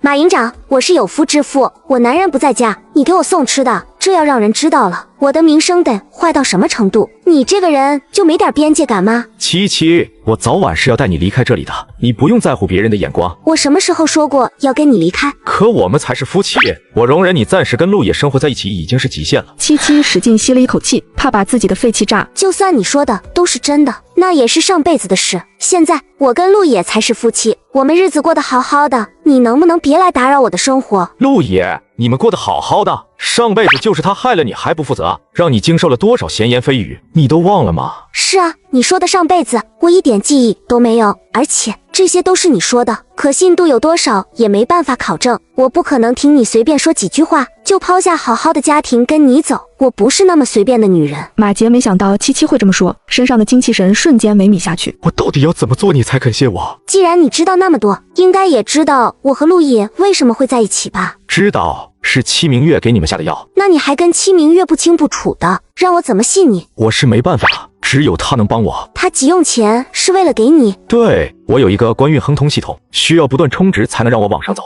哦，原来你的营长是买来的呀。七七，我活了2辈子，对这个世界比你看得通透。一个人想生活得好，只靠努力是不够的，还需要人脉和运气。像陆野，他拿命拼了6年才拼出个副营长，我只回来几个月，不但救了全家，还做到了营长，这就是差距。七七，只有跟着我，你才能过上好日子。有那么一瞬，七七真想把他的系统直接抢过来，这个男人真的挺烦人。马营长，你说的很有道理，但以后别说了，我不会跟你走，请你自重。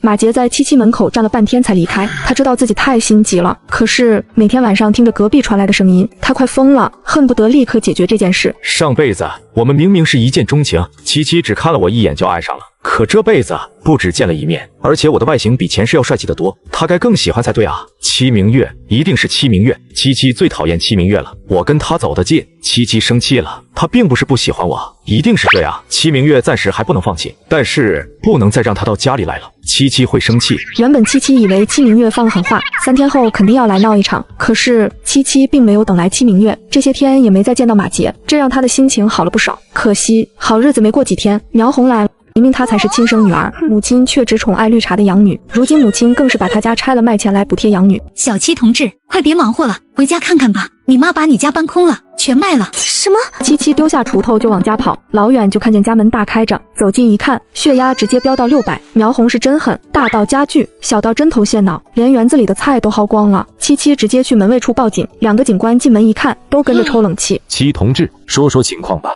我早上出门的时候家里还好好的，一回来就这样了。这小偷跟你有仇吧？搬这么干净。七七眼圈通红，一副天塌下来的样子。警官很认真负责，走访了家属院里不少住户，最终得出结论是他妈苗红把他家搬空了。跟七七确认了苗红的身份后，警官有些犯难。这事吧，说白了还是你的家事，如果能协商解决最好。警官同志，这情况你们也看到了，这是能协商解决的事吗？你们说我以后这日子可咋过？这种事谁摊上都糟心。警官正想着怎么劝呢，苗红竟然回来了。七七，你立刻给我去借500块钱，我现在就要。警官同志，你看看，他把家搬空了不算，还找我要钱，这是要逼死我呀！李嫂子也看不下去了。这位同志，小七他现在是有家的人了，人家小2口也得过日子。我跟我闺女说话，你管什么闲事？借不来钱你就去卖，这钱必须给我。你要这么些钱干什么？我大闺女急用钱，那些家具什么的，你没少卖钱吧？现在还要500，你大闺女是哪个单位的？他要这么些钱，到底要干什么？这是我们家的事，你管不着。你是我亲妈吗？把我家拆了贴补养女，这世上有你这么当妈的吗？你是从我肚子里爬出来的，就得孝敬我，我要钱你就得给。这老钱婆是真不讲理，小七摊上这么个妈，真是倒了8辈子霉。早就听说他们家偏心养女，没想到偏到这个程度，真长见识了。大家让让，陆副营长回来了。此时陆也被担架抬着，浑身缠满绷带，一条腿还打着厚厚的石膏。陆爷，你这是怎么了？小嫂子，陆副营长这条腿恐怕保不住了。七七脑袋嗡的一声，险些跌倒。他残了，是不是有伤残补贴？至少有500吧，拿来给我。最近有兄弟说用手机看视频不清晰，想要更爽更高清的话，推荐你使用抖音电脑版。大屏看视频更过瘾更清晰，网友弹幕互动更流畅，还可以免费设置颜值博主专属动态壁纸。快用你的电脑下载抖音电脑版吧。现场所有人都不可思议地看着苗红，我跟你说话呢，把钱给我，给我。这老钱婆说的是人话吗？就是啊，陆副营长伤得这么重，他上来就要钱，这干的是人事。他这是没把这小两口当人看啊！大家伙一边震惊一边议论，看苗红的眼神充满鄙夷。妈，陆爷的腿保不住了，肯定得退伍。伤残补助金我们1分不要，全都给你。快拿来呀，还废什么话？钱我们可以给，但是我们得跟你回京市。你做梦！你们2个这模样，回去能干啥？指望我养你们呢？那你让我们怎么办？陆野的伤还得治，现在家里连张给他躺的床都没有，你还要把他的救命钱拿走，你这是逼我们去死吗？你们死不死关我什么事？我只要钱，把钱给我。大家伙都看见了，她不是我妈，没有一个亲妈会把自己闺女女婿往死路上逼。对，哪有这样的？不做人啊，也不怕遭报应。自己亲闺女不疼，疼外面的，那外面的能帮你养老。这人脑子怕是不好，看着就不像个正常的。七七见火候差不多了，一边掉眼泪一边说：警官同志，我要跟他断亲。警官同志，我要跟他断亲。放你个罗圈屁！想断亲，除非我死，逼死亲妈，你就是大不孝。我一生下来你就把我扔了，我好不容易长大了，你为了给我爸换升职的机会，想把我嫁给厂长的傻侄子，这是没办成，你就不把我当人看，想把我活活逼死。你这样的妈，让我怎么孝顺？你是从我肚子里爬出来的，就得听话，让你干啥就得干啥。行，那今天我们夫妻俩就一头撞死在这儿，尽了这份孝心。七七说完就一头往院墙上撞去，两个警官同志反应倒快，一左一右把七七拦住。七同志，请你冷静。你让我怎么冷静？这都活不下去，你们说我该怎么办？你把七同志的家搬空，那可是1000多块钱的东西，已经犯法了。看在你是他亲妈的份上，我们同意你们私下调解，并不是助长你无视法律。这位军人是保卫国家财产受的伤，他是人民英雄，你抢走他治伤的钱，还要逼死他，这是重罪。只要他去告你，你就等着把牢底坐穿吧。他敢？我有什么不敢的？命都快没了，我还在乎你什么？你们2个小白眼狼，你们会遭报应的。妈，今晚我们连睡觉的地方都没有，你快去买火车票，咱们一起回京市吧。你们做梦，家里的房子是给明月的，你们住算怎么回事？呵呵，又是戚明月，他那么好，你就跟他过吧。不然呢，我还能指望你？行，现在给你2个选择，一还我1000块钱，第二断亲。我一个都不选，你们想都别想。那行，我们就法院见吧。麻烦2位同志把陆野送去法院吧。好。2个人早就看不下去了，要不是身份限制，他们早上去给苗红2个大逼斗了。不准去，你们敢去，我就一头撞死在这儿。那就撞吧，使点劲儿，别一下没撞死，瘫在床上。戚明月可不见得愿意伺候你。你还是人吗？我可是你亲妈，你竟然逼我去死！有你这样的妈，我想做人都难。今天就死在这吧，谁也别活了。七七死死瞪着苗红，一副随时准备鱼死网破的架势。最近有兄弟说用手机看视频不清晰，想要更爽更高清的话，推荐你使用抖音电脑版。大屏看视频更过瘾更清晰，网友弹幕互动更流畅，还可以免费设置颜值博主专属动态壁纸。快用你的电脑下载抖音电脑版吧。这边闹这么大动静，李团长亲自带人过来，了解清楚真相的他，此时脸黑得跟锅底一样。把这个女人抓下来，送军事法庭。他身边的2名警卫立刻上前把苗红按在地上。到这会儿，苗红才有些怕了。我是他亲妈，你们凭什么抓我？我没犯法。犯没犯法不是你说了算，法庭自有公断。带走。2个警卫直接把苗红五花大绑，就要押走。苗红抖得跟筛糠一样，裤腿里流出不明液体，这就吓尿了。七七，我可是你亲妈，你不能见死不救啊！你如果同意断亲，今天的事我可以不追究。我断，我同意，别抓。女人只是在男人的饭菜里加了几滴水，瘸了半辈子的男人竟然奇迹般的好了，甚至当场丢掉双拐跑出2里地，接上集。媳妇，要不我们离婚吧？怎么地？你明天就死了吗？不是，我就是不死也是个瘸子。你还这么年轻，我不能拖累你。有我在，你瘸不了。你先睡会儿，我去找点吃的。媳妇，陆爷眼圈通红，声音也哽咽了。一个大男人，矫情啥？七七出去转了一圈，找个没人的地方进入空间，把包子拿出来热上，又做了一个西红柿蛋汤。毕竟是在招待所，不能太张扬了，否则七七非得炖一锅老母鸡汤不可。弄好后用饭盒装好，回到招待所，来吃饭。七七扶他坐起来，一口口的喂他。陆野一个大老爷们，眼泪竟然噼里啪啦的掉下来。媳妇，我这男人可真烦人。他使劲眨巴几下眼睛，把眼圈逼红。陆野，我和爸妈断亲了，我没有家了，现在我只有你，如果你也不要我。不，我要。媳妇，对不起，我不该胡思乱想，我就算没腿了，也能养活你，让你过好日子。这就对了嘛。下午你睡一觉，我去买些东西，把家里家具什么的再添置一下。媳妇，你钱够吗？够，你就别操心了，好好养着。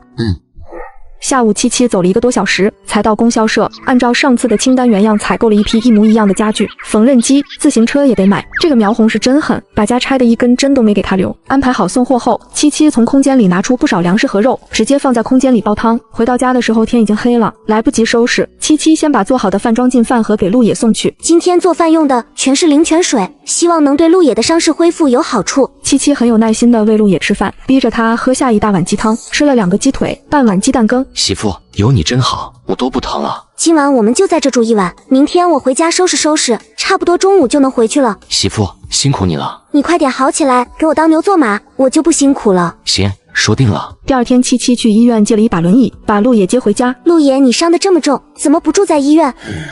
我这次可能得受处分。为什么？情报不准确，给队伍造成了损失。处分不是还没下来吗？你先好好养伤。媳妇，如果处分下来，家属院就不能住了，伤残补助金有没有还不一定，七家肯定也回不去。咱们2个大活人，还能让尿憋死，总有办法活下去，你就别瞎操心了。七七一点都不发愁，他空间里的物资2个人一辈子都吃不完，没啥好担心的。陆野可没有他这么乐观。按照政策，我们会被打回原籍，我背着处分，工作肯定不好找，你也会受影响，咱们以后的日子会非常艰难。最好的办法就是离婚，你跟我划清界限，再找。陆野说不下去了，离婚他能接受，可劝七七再找一个，他的心就像刀剜一样疼。七七有点感动，至少陆野是真心替他着想，不想连累他。这事等结果出来再说，万一你没被处分呢？咱把婚离了，到时候还能复婚是怎么地？如果没处分，咱还好好过日子。陆野急忙解释，生怕万一事态没有那么严重，七七却不跟他过了。媳妇，行了，等结果下来再说，再胡思乱想我可生气了。七七有种预感，陆野这次受伤有可能不简单。帮陆野换好药，七七发现昨天还流血的伤口已经结痂了，灵泉水果然管用。转眼就过去了1个月，陆野的伤已经恢复了七七八八。按说他的腿伤那么重，不可能恢复这么快，但有灵泉水加持，不但把这次的伤治好了，之前做任务留下的旧伤也都痊愈了。七七用轮椅推着他去医院复查，大夫差点没惊掉下巴。你小子命可真好，这腿竟然长好了。大夫，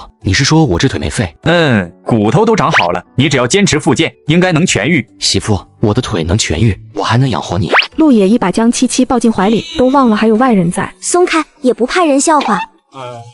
媳妇，我太高兴了，你别生气。女人只是去了趟闺女家，回来却被丈夫一顿暴揍。没用的臭娘们，儿子生不出来，一点事也办不好，你怎么不死外面？那臭丫头想断亲，做她的春秋大梦，她这辈子都得给明月当牛做马，少一天都不行。原来男人为了贴补养女，让妻子找亲女儿要钱，却不想要来了一张断亲书。那个团长可凶了，说如果我们不同意断亲，他就联系轧钢厂，让单位领导教育我们。他敢？部队上的人还管得着地方了？他就是吓唬人。苗红张嘴想说李团长看着不像开玩笑，可戚建国黑成锅底灰的脸让他退缩了。他可不想因为一句话再惹恼了戚建国，再挨顿揍。戚建国，你闺女来电话了。戚建国一个机灵就往外跑，看着他的背影，苗红眼里满是苦涩。没一会，戚建国就小跑着回来，拿起笔就在断亲书上签了字。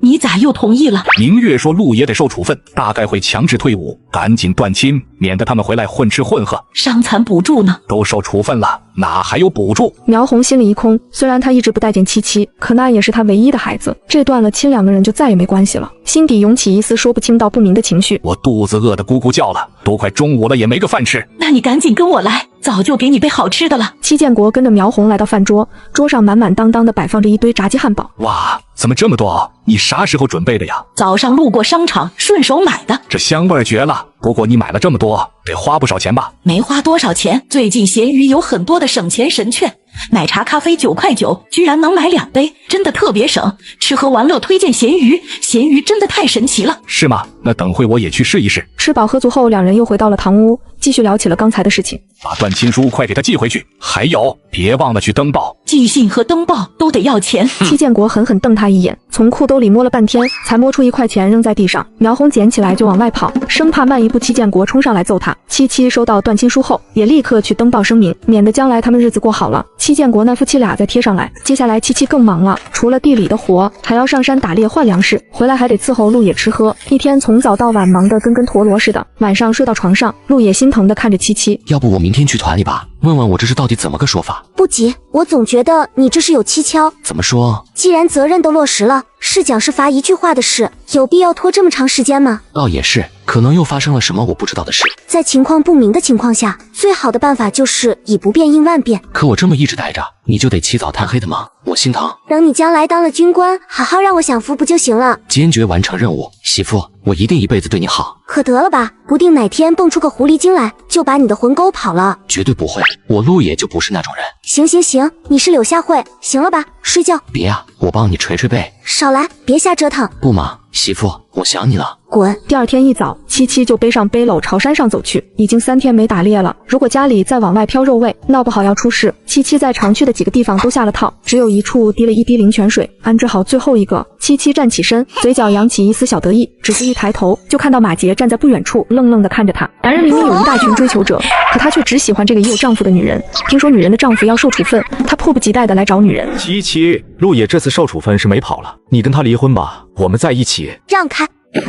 七七，我是为你好，他会被强制退伍，像他这种顶着处分的人，到地方工作都找不到。作为他的妻子，你也一样，难道你要跟着他饿死吗？跟你有关系吗？七七，嫁给我，只有跟我在一起，你才能衣食无忧。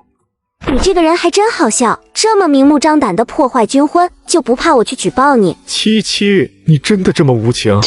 无情？我跟你有什么情？马杰噎住，半天才憋出一句：你还是不相信我跟你说的我们俩前世的事。我为什么要信你？给我一个说得过去的理由。原来男人竟是带着记忆重生而来，七七则是他上一世的妻子，却不想这一世七七已经另嫁他人。不甘心的他决定把七七抢回来。马杰再次被噎住，眼底闪过一抹狠戾。如果陆野啥也不是了，你会选我吗？天底下的男人都死绝了吗？没有陆野，我就只能选你。你这个人看起来也不笨啊，怎么会有这么幼稚的想法？你到底有多少男人？马杰，你再敢诋毁我名声，我立刻就去革委会告你。马杰也知道自己情急之下失言了，喉结滚动好几次，道歉的话终究没说出口。七七，我可以等到你心甘情愿跟我在一起那天。唉，还好这家伙没用强，否则就我这点三脚猫功夫还真不够看。见马杰走远了，七七才去下套的地方把猎物收了，收获还不错，竟然套了2只兔子和1只野鸡。七七不敢多待，急匆匆跑回家。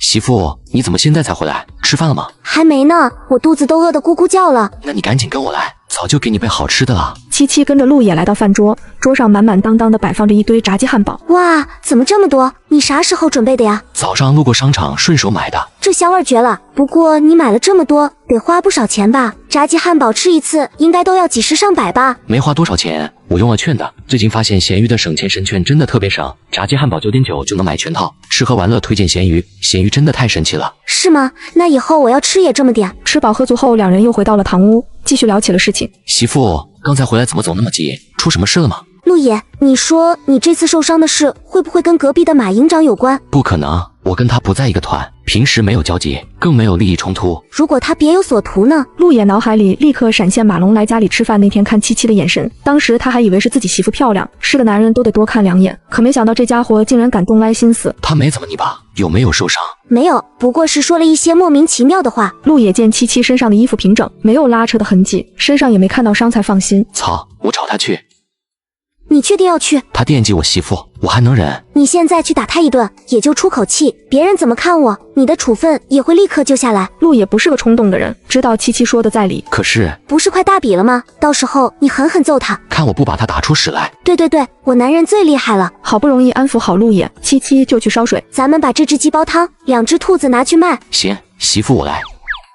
马龙这个人虽然没有恶意，但是真烦人，就像只癞蛤蟆，不咬人，却时不时跳出来恶心你一下。唉，陆野手法利落的把鸡收拾好，再剁成小块，焯水，用热油煸炒，然后倒上一大锅开水，小火慢炖。他之所以让自己保持平静，是不想让七七担心，感激于他媳妇的人，不死也得脱层皮，最好像这只鸡一样，把它煮了。吃完饭，七七就打算去镇上，临走前还不放心地叮嘱陆野：“你好好在家待着啊，不管什么事都等你这边结果出来，知道吗？”知道了，我又不是小孩，让你这么操心。你要是小孩就好了，不听话我还能打屁股。行，我不听话，你也打我屁股，行了吧？行。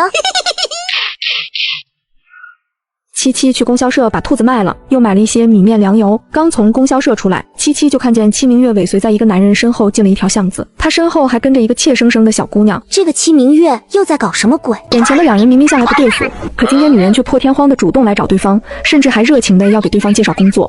戚明月，你有事？戚明月一改往日的颐指气使，笑得格外温柔。七七，我听说你最近日子不好过，就好心来帮帮你。受不起，还是把你的好心收收吧。七七，我知道你对我有误会，可我今天来真是想帮你。我最近认识了很多有身份的人，你可以跟着我，到时候帮你引荐，给你安排一份工作肯定没问题。呵呵，没看出来啊，戚明月，你还有当老鸨的潜质呢。你胡说八道什么呢？我好心帮你，不领情就算了。好心？你能有好心？骗鬼呢！我还不是看你跟着陆野，有上顿没下顿的可怜你。不过你这选男人的眼光也不咋地，活该受穷。你选男人的眼光好，你那个未来师长到处招蜂引蝶，你还不知道吧？你胡说，他才不会，我对他那么好，他不会做对不起我的事。我可是亲眼所见，不信你找他来当面对质。你看见有女人来找他？戚明月强制让自己冷静，不在七七面前失态，但是这话他信了，无可奉告。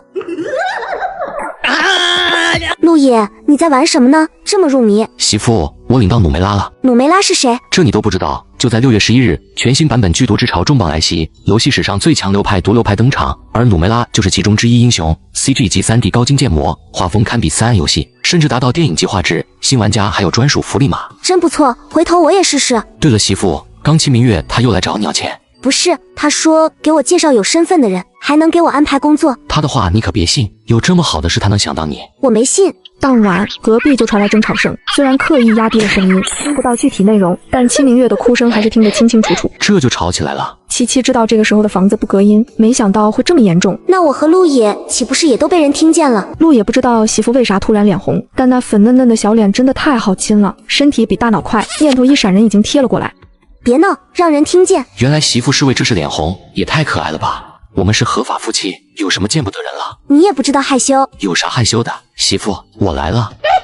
隔壁的争吵在七七这边发出声音时戛然而止，两个人互相对视着，原本就不大的房间变得更加局促，周围的温度也在逐渐升高，好像稍微一动就会着火。你回去吧，不然……接下来的话他没说，但戚明月听懂了。直到今天他才发现，马杰这个人不是那么好拿捏的，他并不会因为戚明月的雪中送炭就娶她。但是如果两个人生米煮成熟饭呢？按说戚明月不该这么冲动，可就在刚刚的争吵中，他无意中发现马杰也是重生的，他还心心念念想着七七，如果不用点手段，怕是这个男人早晚得被七七抢走。输给谁都行，就是不能输给七七。戚明月心一横，向马杰靠近。第二天吃过早饭，七七又到山上转悠一圈。陆野身体刚好，七七想着再捉几只野鸡给陆野补补，他也没想往深处走，反正有灵泉水，小动物会自己跑过来。七七照例下好几个套，只在一个套上滴灵泉水，然后躲远点瞪着。或许是一个人干活太专注，转身就撞上一堵墙，小手捂住被撞疼了的鼻子。对不起，我不是故意的。这个声音好熟悉。七七抬头一看，竟然是马杰。你这人怎么阴魂不散啊？七七，你鼻子没事吧？让我看看。马杰直接忽视七七眼里的厌恶，走上前去就想扒开七七的小手。你别过来，过来我喊人了。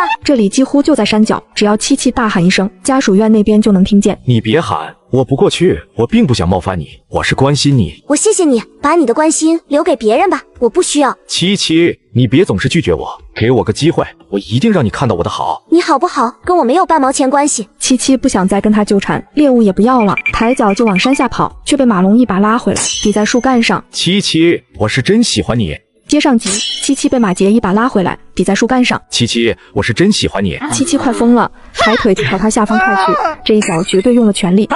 马杰毫无防备被踹了个正着，捂着裤裆在原地动，已经疼得说不出话了。七七眼疾手快地抓起地上的野鸡，一溜烟地往家里跑去。马杰足足蹦跶了20多分钟，才稍微缓过来点。小娘们还真狠。他咬牙切齿地往山下走，必须得去医院看看。平时1个半小时能走到镇上，今天马杰生生走了3个小时，等到了镇医院，天已经快黑了。大夫看见他就一脸厌烦。不好意思啊，大夫，耽误你下班了，先去拍个片子吧。好嘞。好在这个时间看病的人不多，拍片子倒不用排队。可大夫看着片子一个劲的皱眉。软组织挫伤，你这情况要想好，得快点住院。马杰一愣，住院可不行，一旦住院就得跟部队请假，这事就瞒不住了。大夫，我来的匆忙没带介绍信，您看能不能先开点药？反正身体是你自己的，你看着办。部队上最近事多，实在走不开，大夫您多给开点药就行。不住院也行，但得注意休息，不能剧烈运动，饮食也要注意，记心了。知道了，谢谢大夫。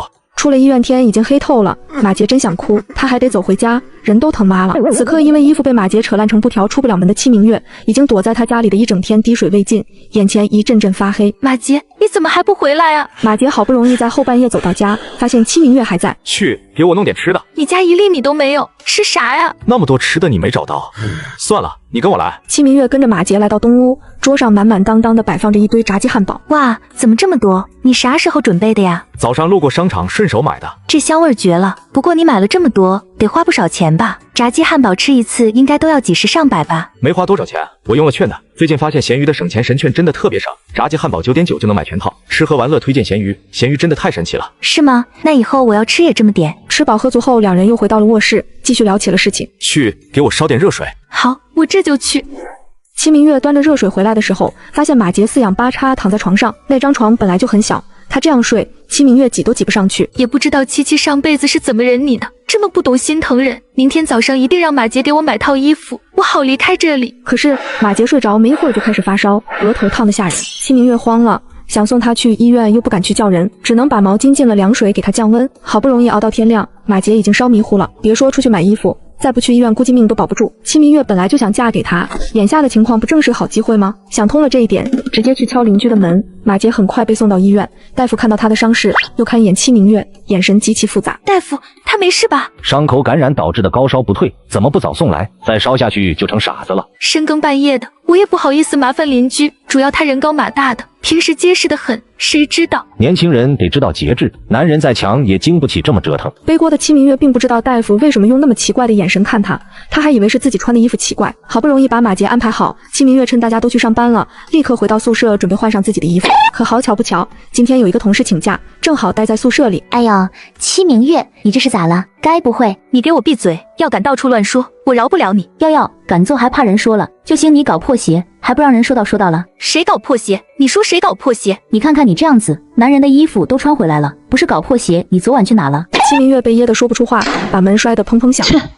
他这个同事可是个碎嘴的，还没到中午，整个文工团都知道戚明月彻夜未归，回来的时候特别狼狈。戚明月同志，你老实交代，昨晚去哪了？戚明月知道这是躲不过，我对象病了，我去照顾他。你对象是谁？哪个单位的？他叫马杰，是13团4营营长。不是不让你们处对象，但是不能越界。你们这是往大了说，就是作风问题，必须严肃处理。团长，我们马上就结婚了。结婚报告打了吗？组织同意了吗？本来我这2天就想交给你的，我对象不是病了吗？现在还在医院住着呢，就没来得及。哼，别找借口，快点把结婚报告交上来，让组织审查。是。虽然嘴上这么说，戚明月心里却在打鼓，这事可还没跟马杰说呢，万一他不同意怎么办？与此同时，病房内3团团长王建军正一脸严肃地看着马杰。昨晚你跟戚明月同志在一起，这伤也是他弄的。马杰紧咬着后槽牙，满脸涨红，这人丢大了。思来想去，还是让戚明月背锅最合适。在兵团的时候，戚明月同志对我一家很照顾，为了报恩，他提任何要求，我都会满足他。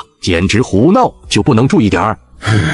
马上把结婚报告交上来。是。就这样，马杰跟戚明月都在没经过对方允许的情况下递交了结婚报告。从团长办公室出来，戚明月一路忐忑地去医院找马杰，心里一直思忖着要怎么才能说服他娶自己。杰哥，你好点没？马杰不咸不淡地看他一眼，心里1000个1万个不愿意娶这个女人，可眼下形势比人强，他不得不妥协。杰哥，对不起啊，当时你高烧不退，我也是怕你出事才送你来医院的，我并不是。你想说什么？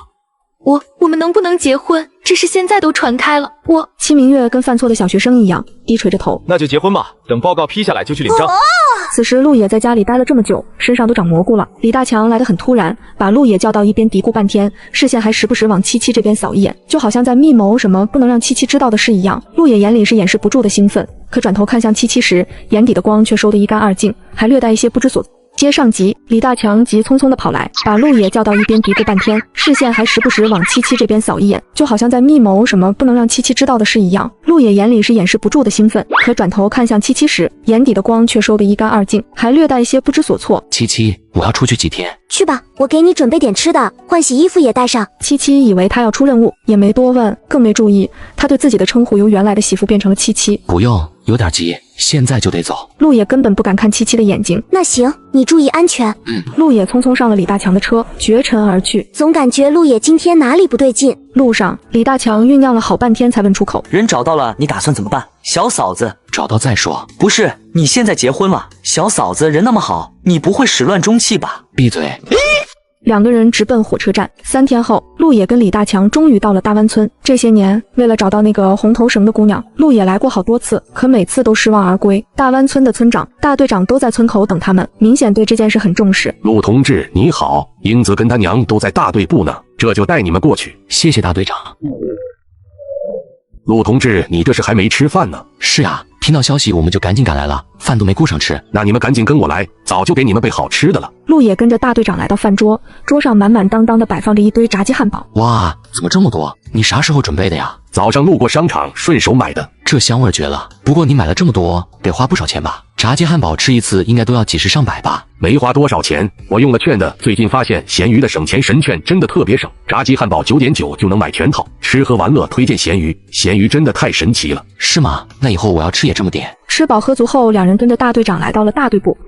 陆同志，这就是英子跟他娘。你就是对我闺女救的人，这救命之恩可不是小事，你可不能忘恩负义。还会先发制人，直接道德绑架上了。小姑娘，回答我几个问题，才能确定当初救我的人是不是你。这救命之恩还能有假？你是不是不想报恩？陆野脸色铁青，真想掉头就走。大队长见气氛不对，急忙吆喝：英子他娘，一边待着去。陆同志要问英子问题，这救命的大事能听你一个说，人家不得确认一下。大队长说话了，英子他娘的嚣张气焰立刻熄火。英子始终垂着头，陆野都看不清她的长相。姑娘，你是在哪救了我？北山。北山哪？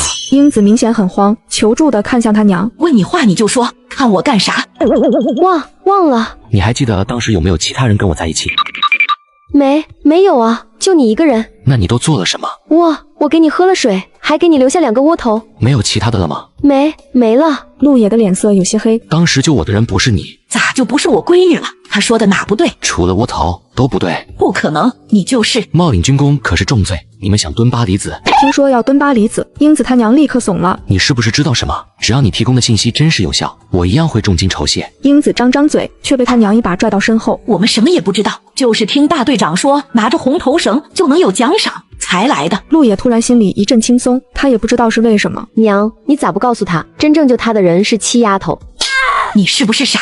那死丫头跟爹娘去京市享福，连封信都不往回寄，我白养她那么些年，粮食都喂狗了。为了2窝头，你差点把人打死，人家能记你的好才怪。陆野没能找到想找的人，只能跟李大强立刻往回赶。火车上，李大强幽怨地看着陆野。我感觉我就是个叛徒，我感觉对不起小嫂子，我背叛了。要说背叛，那也是我，跟你有毛线关系？陆野回味一下，又觉得这话不对。我也没背叛，可你瞒着小嫂子找别的姑娘，我回去就跟她坦白。陆野到家的时候，七七正在做晚饭，抬头看见他一脸欣喜，回来了。陆野心里一暖，他再也不是孤家寡人了。每次外出归来，家里都有一个人在等他，这种感觉是他之前从未体会过的，非常奇异。那股暖流从心底涌出，蔓延到4肢百骸，让他好像沐浴在温暖的阳光下。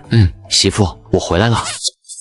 行了，我锅里还炒着菜呢。陆野欲言又止，一路上做的心理建设，背的台词全白搭了。在见到七七这一刻，他脑袋里只剩下一团浆糊。这顿饭陆野吃得如坐针毡。七七知道他肯定有事，但也没催他。等厨房都收拾好了，澡也洗完了，陆野还是开不了口。大老爷们咋这么磨叽呢？说吧，到底怎么了？那我说了，你可别生气。陆野心虚的眼神乱飘，就是不敢看七七。如果你确定说出来我会生气，就别说了。这回陆野真不会了，到底是说还是不说啊？女人得知丈夫救命恩人的消息后，她非但不开心，反而整天寝食难安，满面愁容。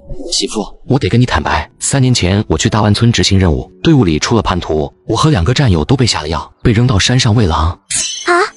我拼尽全力想下山求救，可药力太猛，还没走几步就不行了。有人救了你？你咋知道呢？七七丢给他一个看弱智的眼神。不然你现在能坐这儿跟我说话？对哦，那位同志帮我催吐，还给我做了人工呼吸，嘴对嘴那种。七七心底那颗八卦的小火苗不合时宜的冒了出来。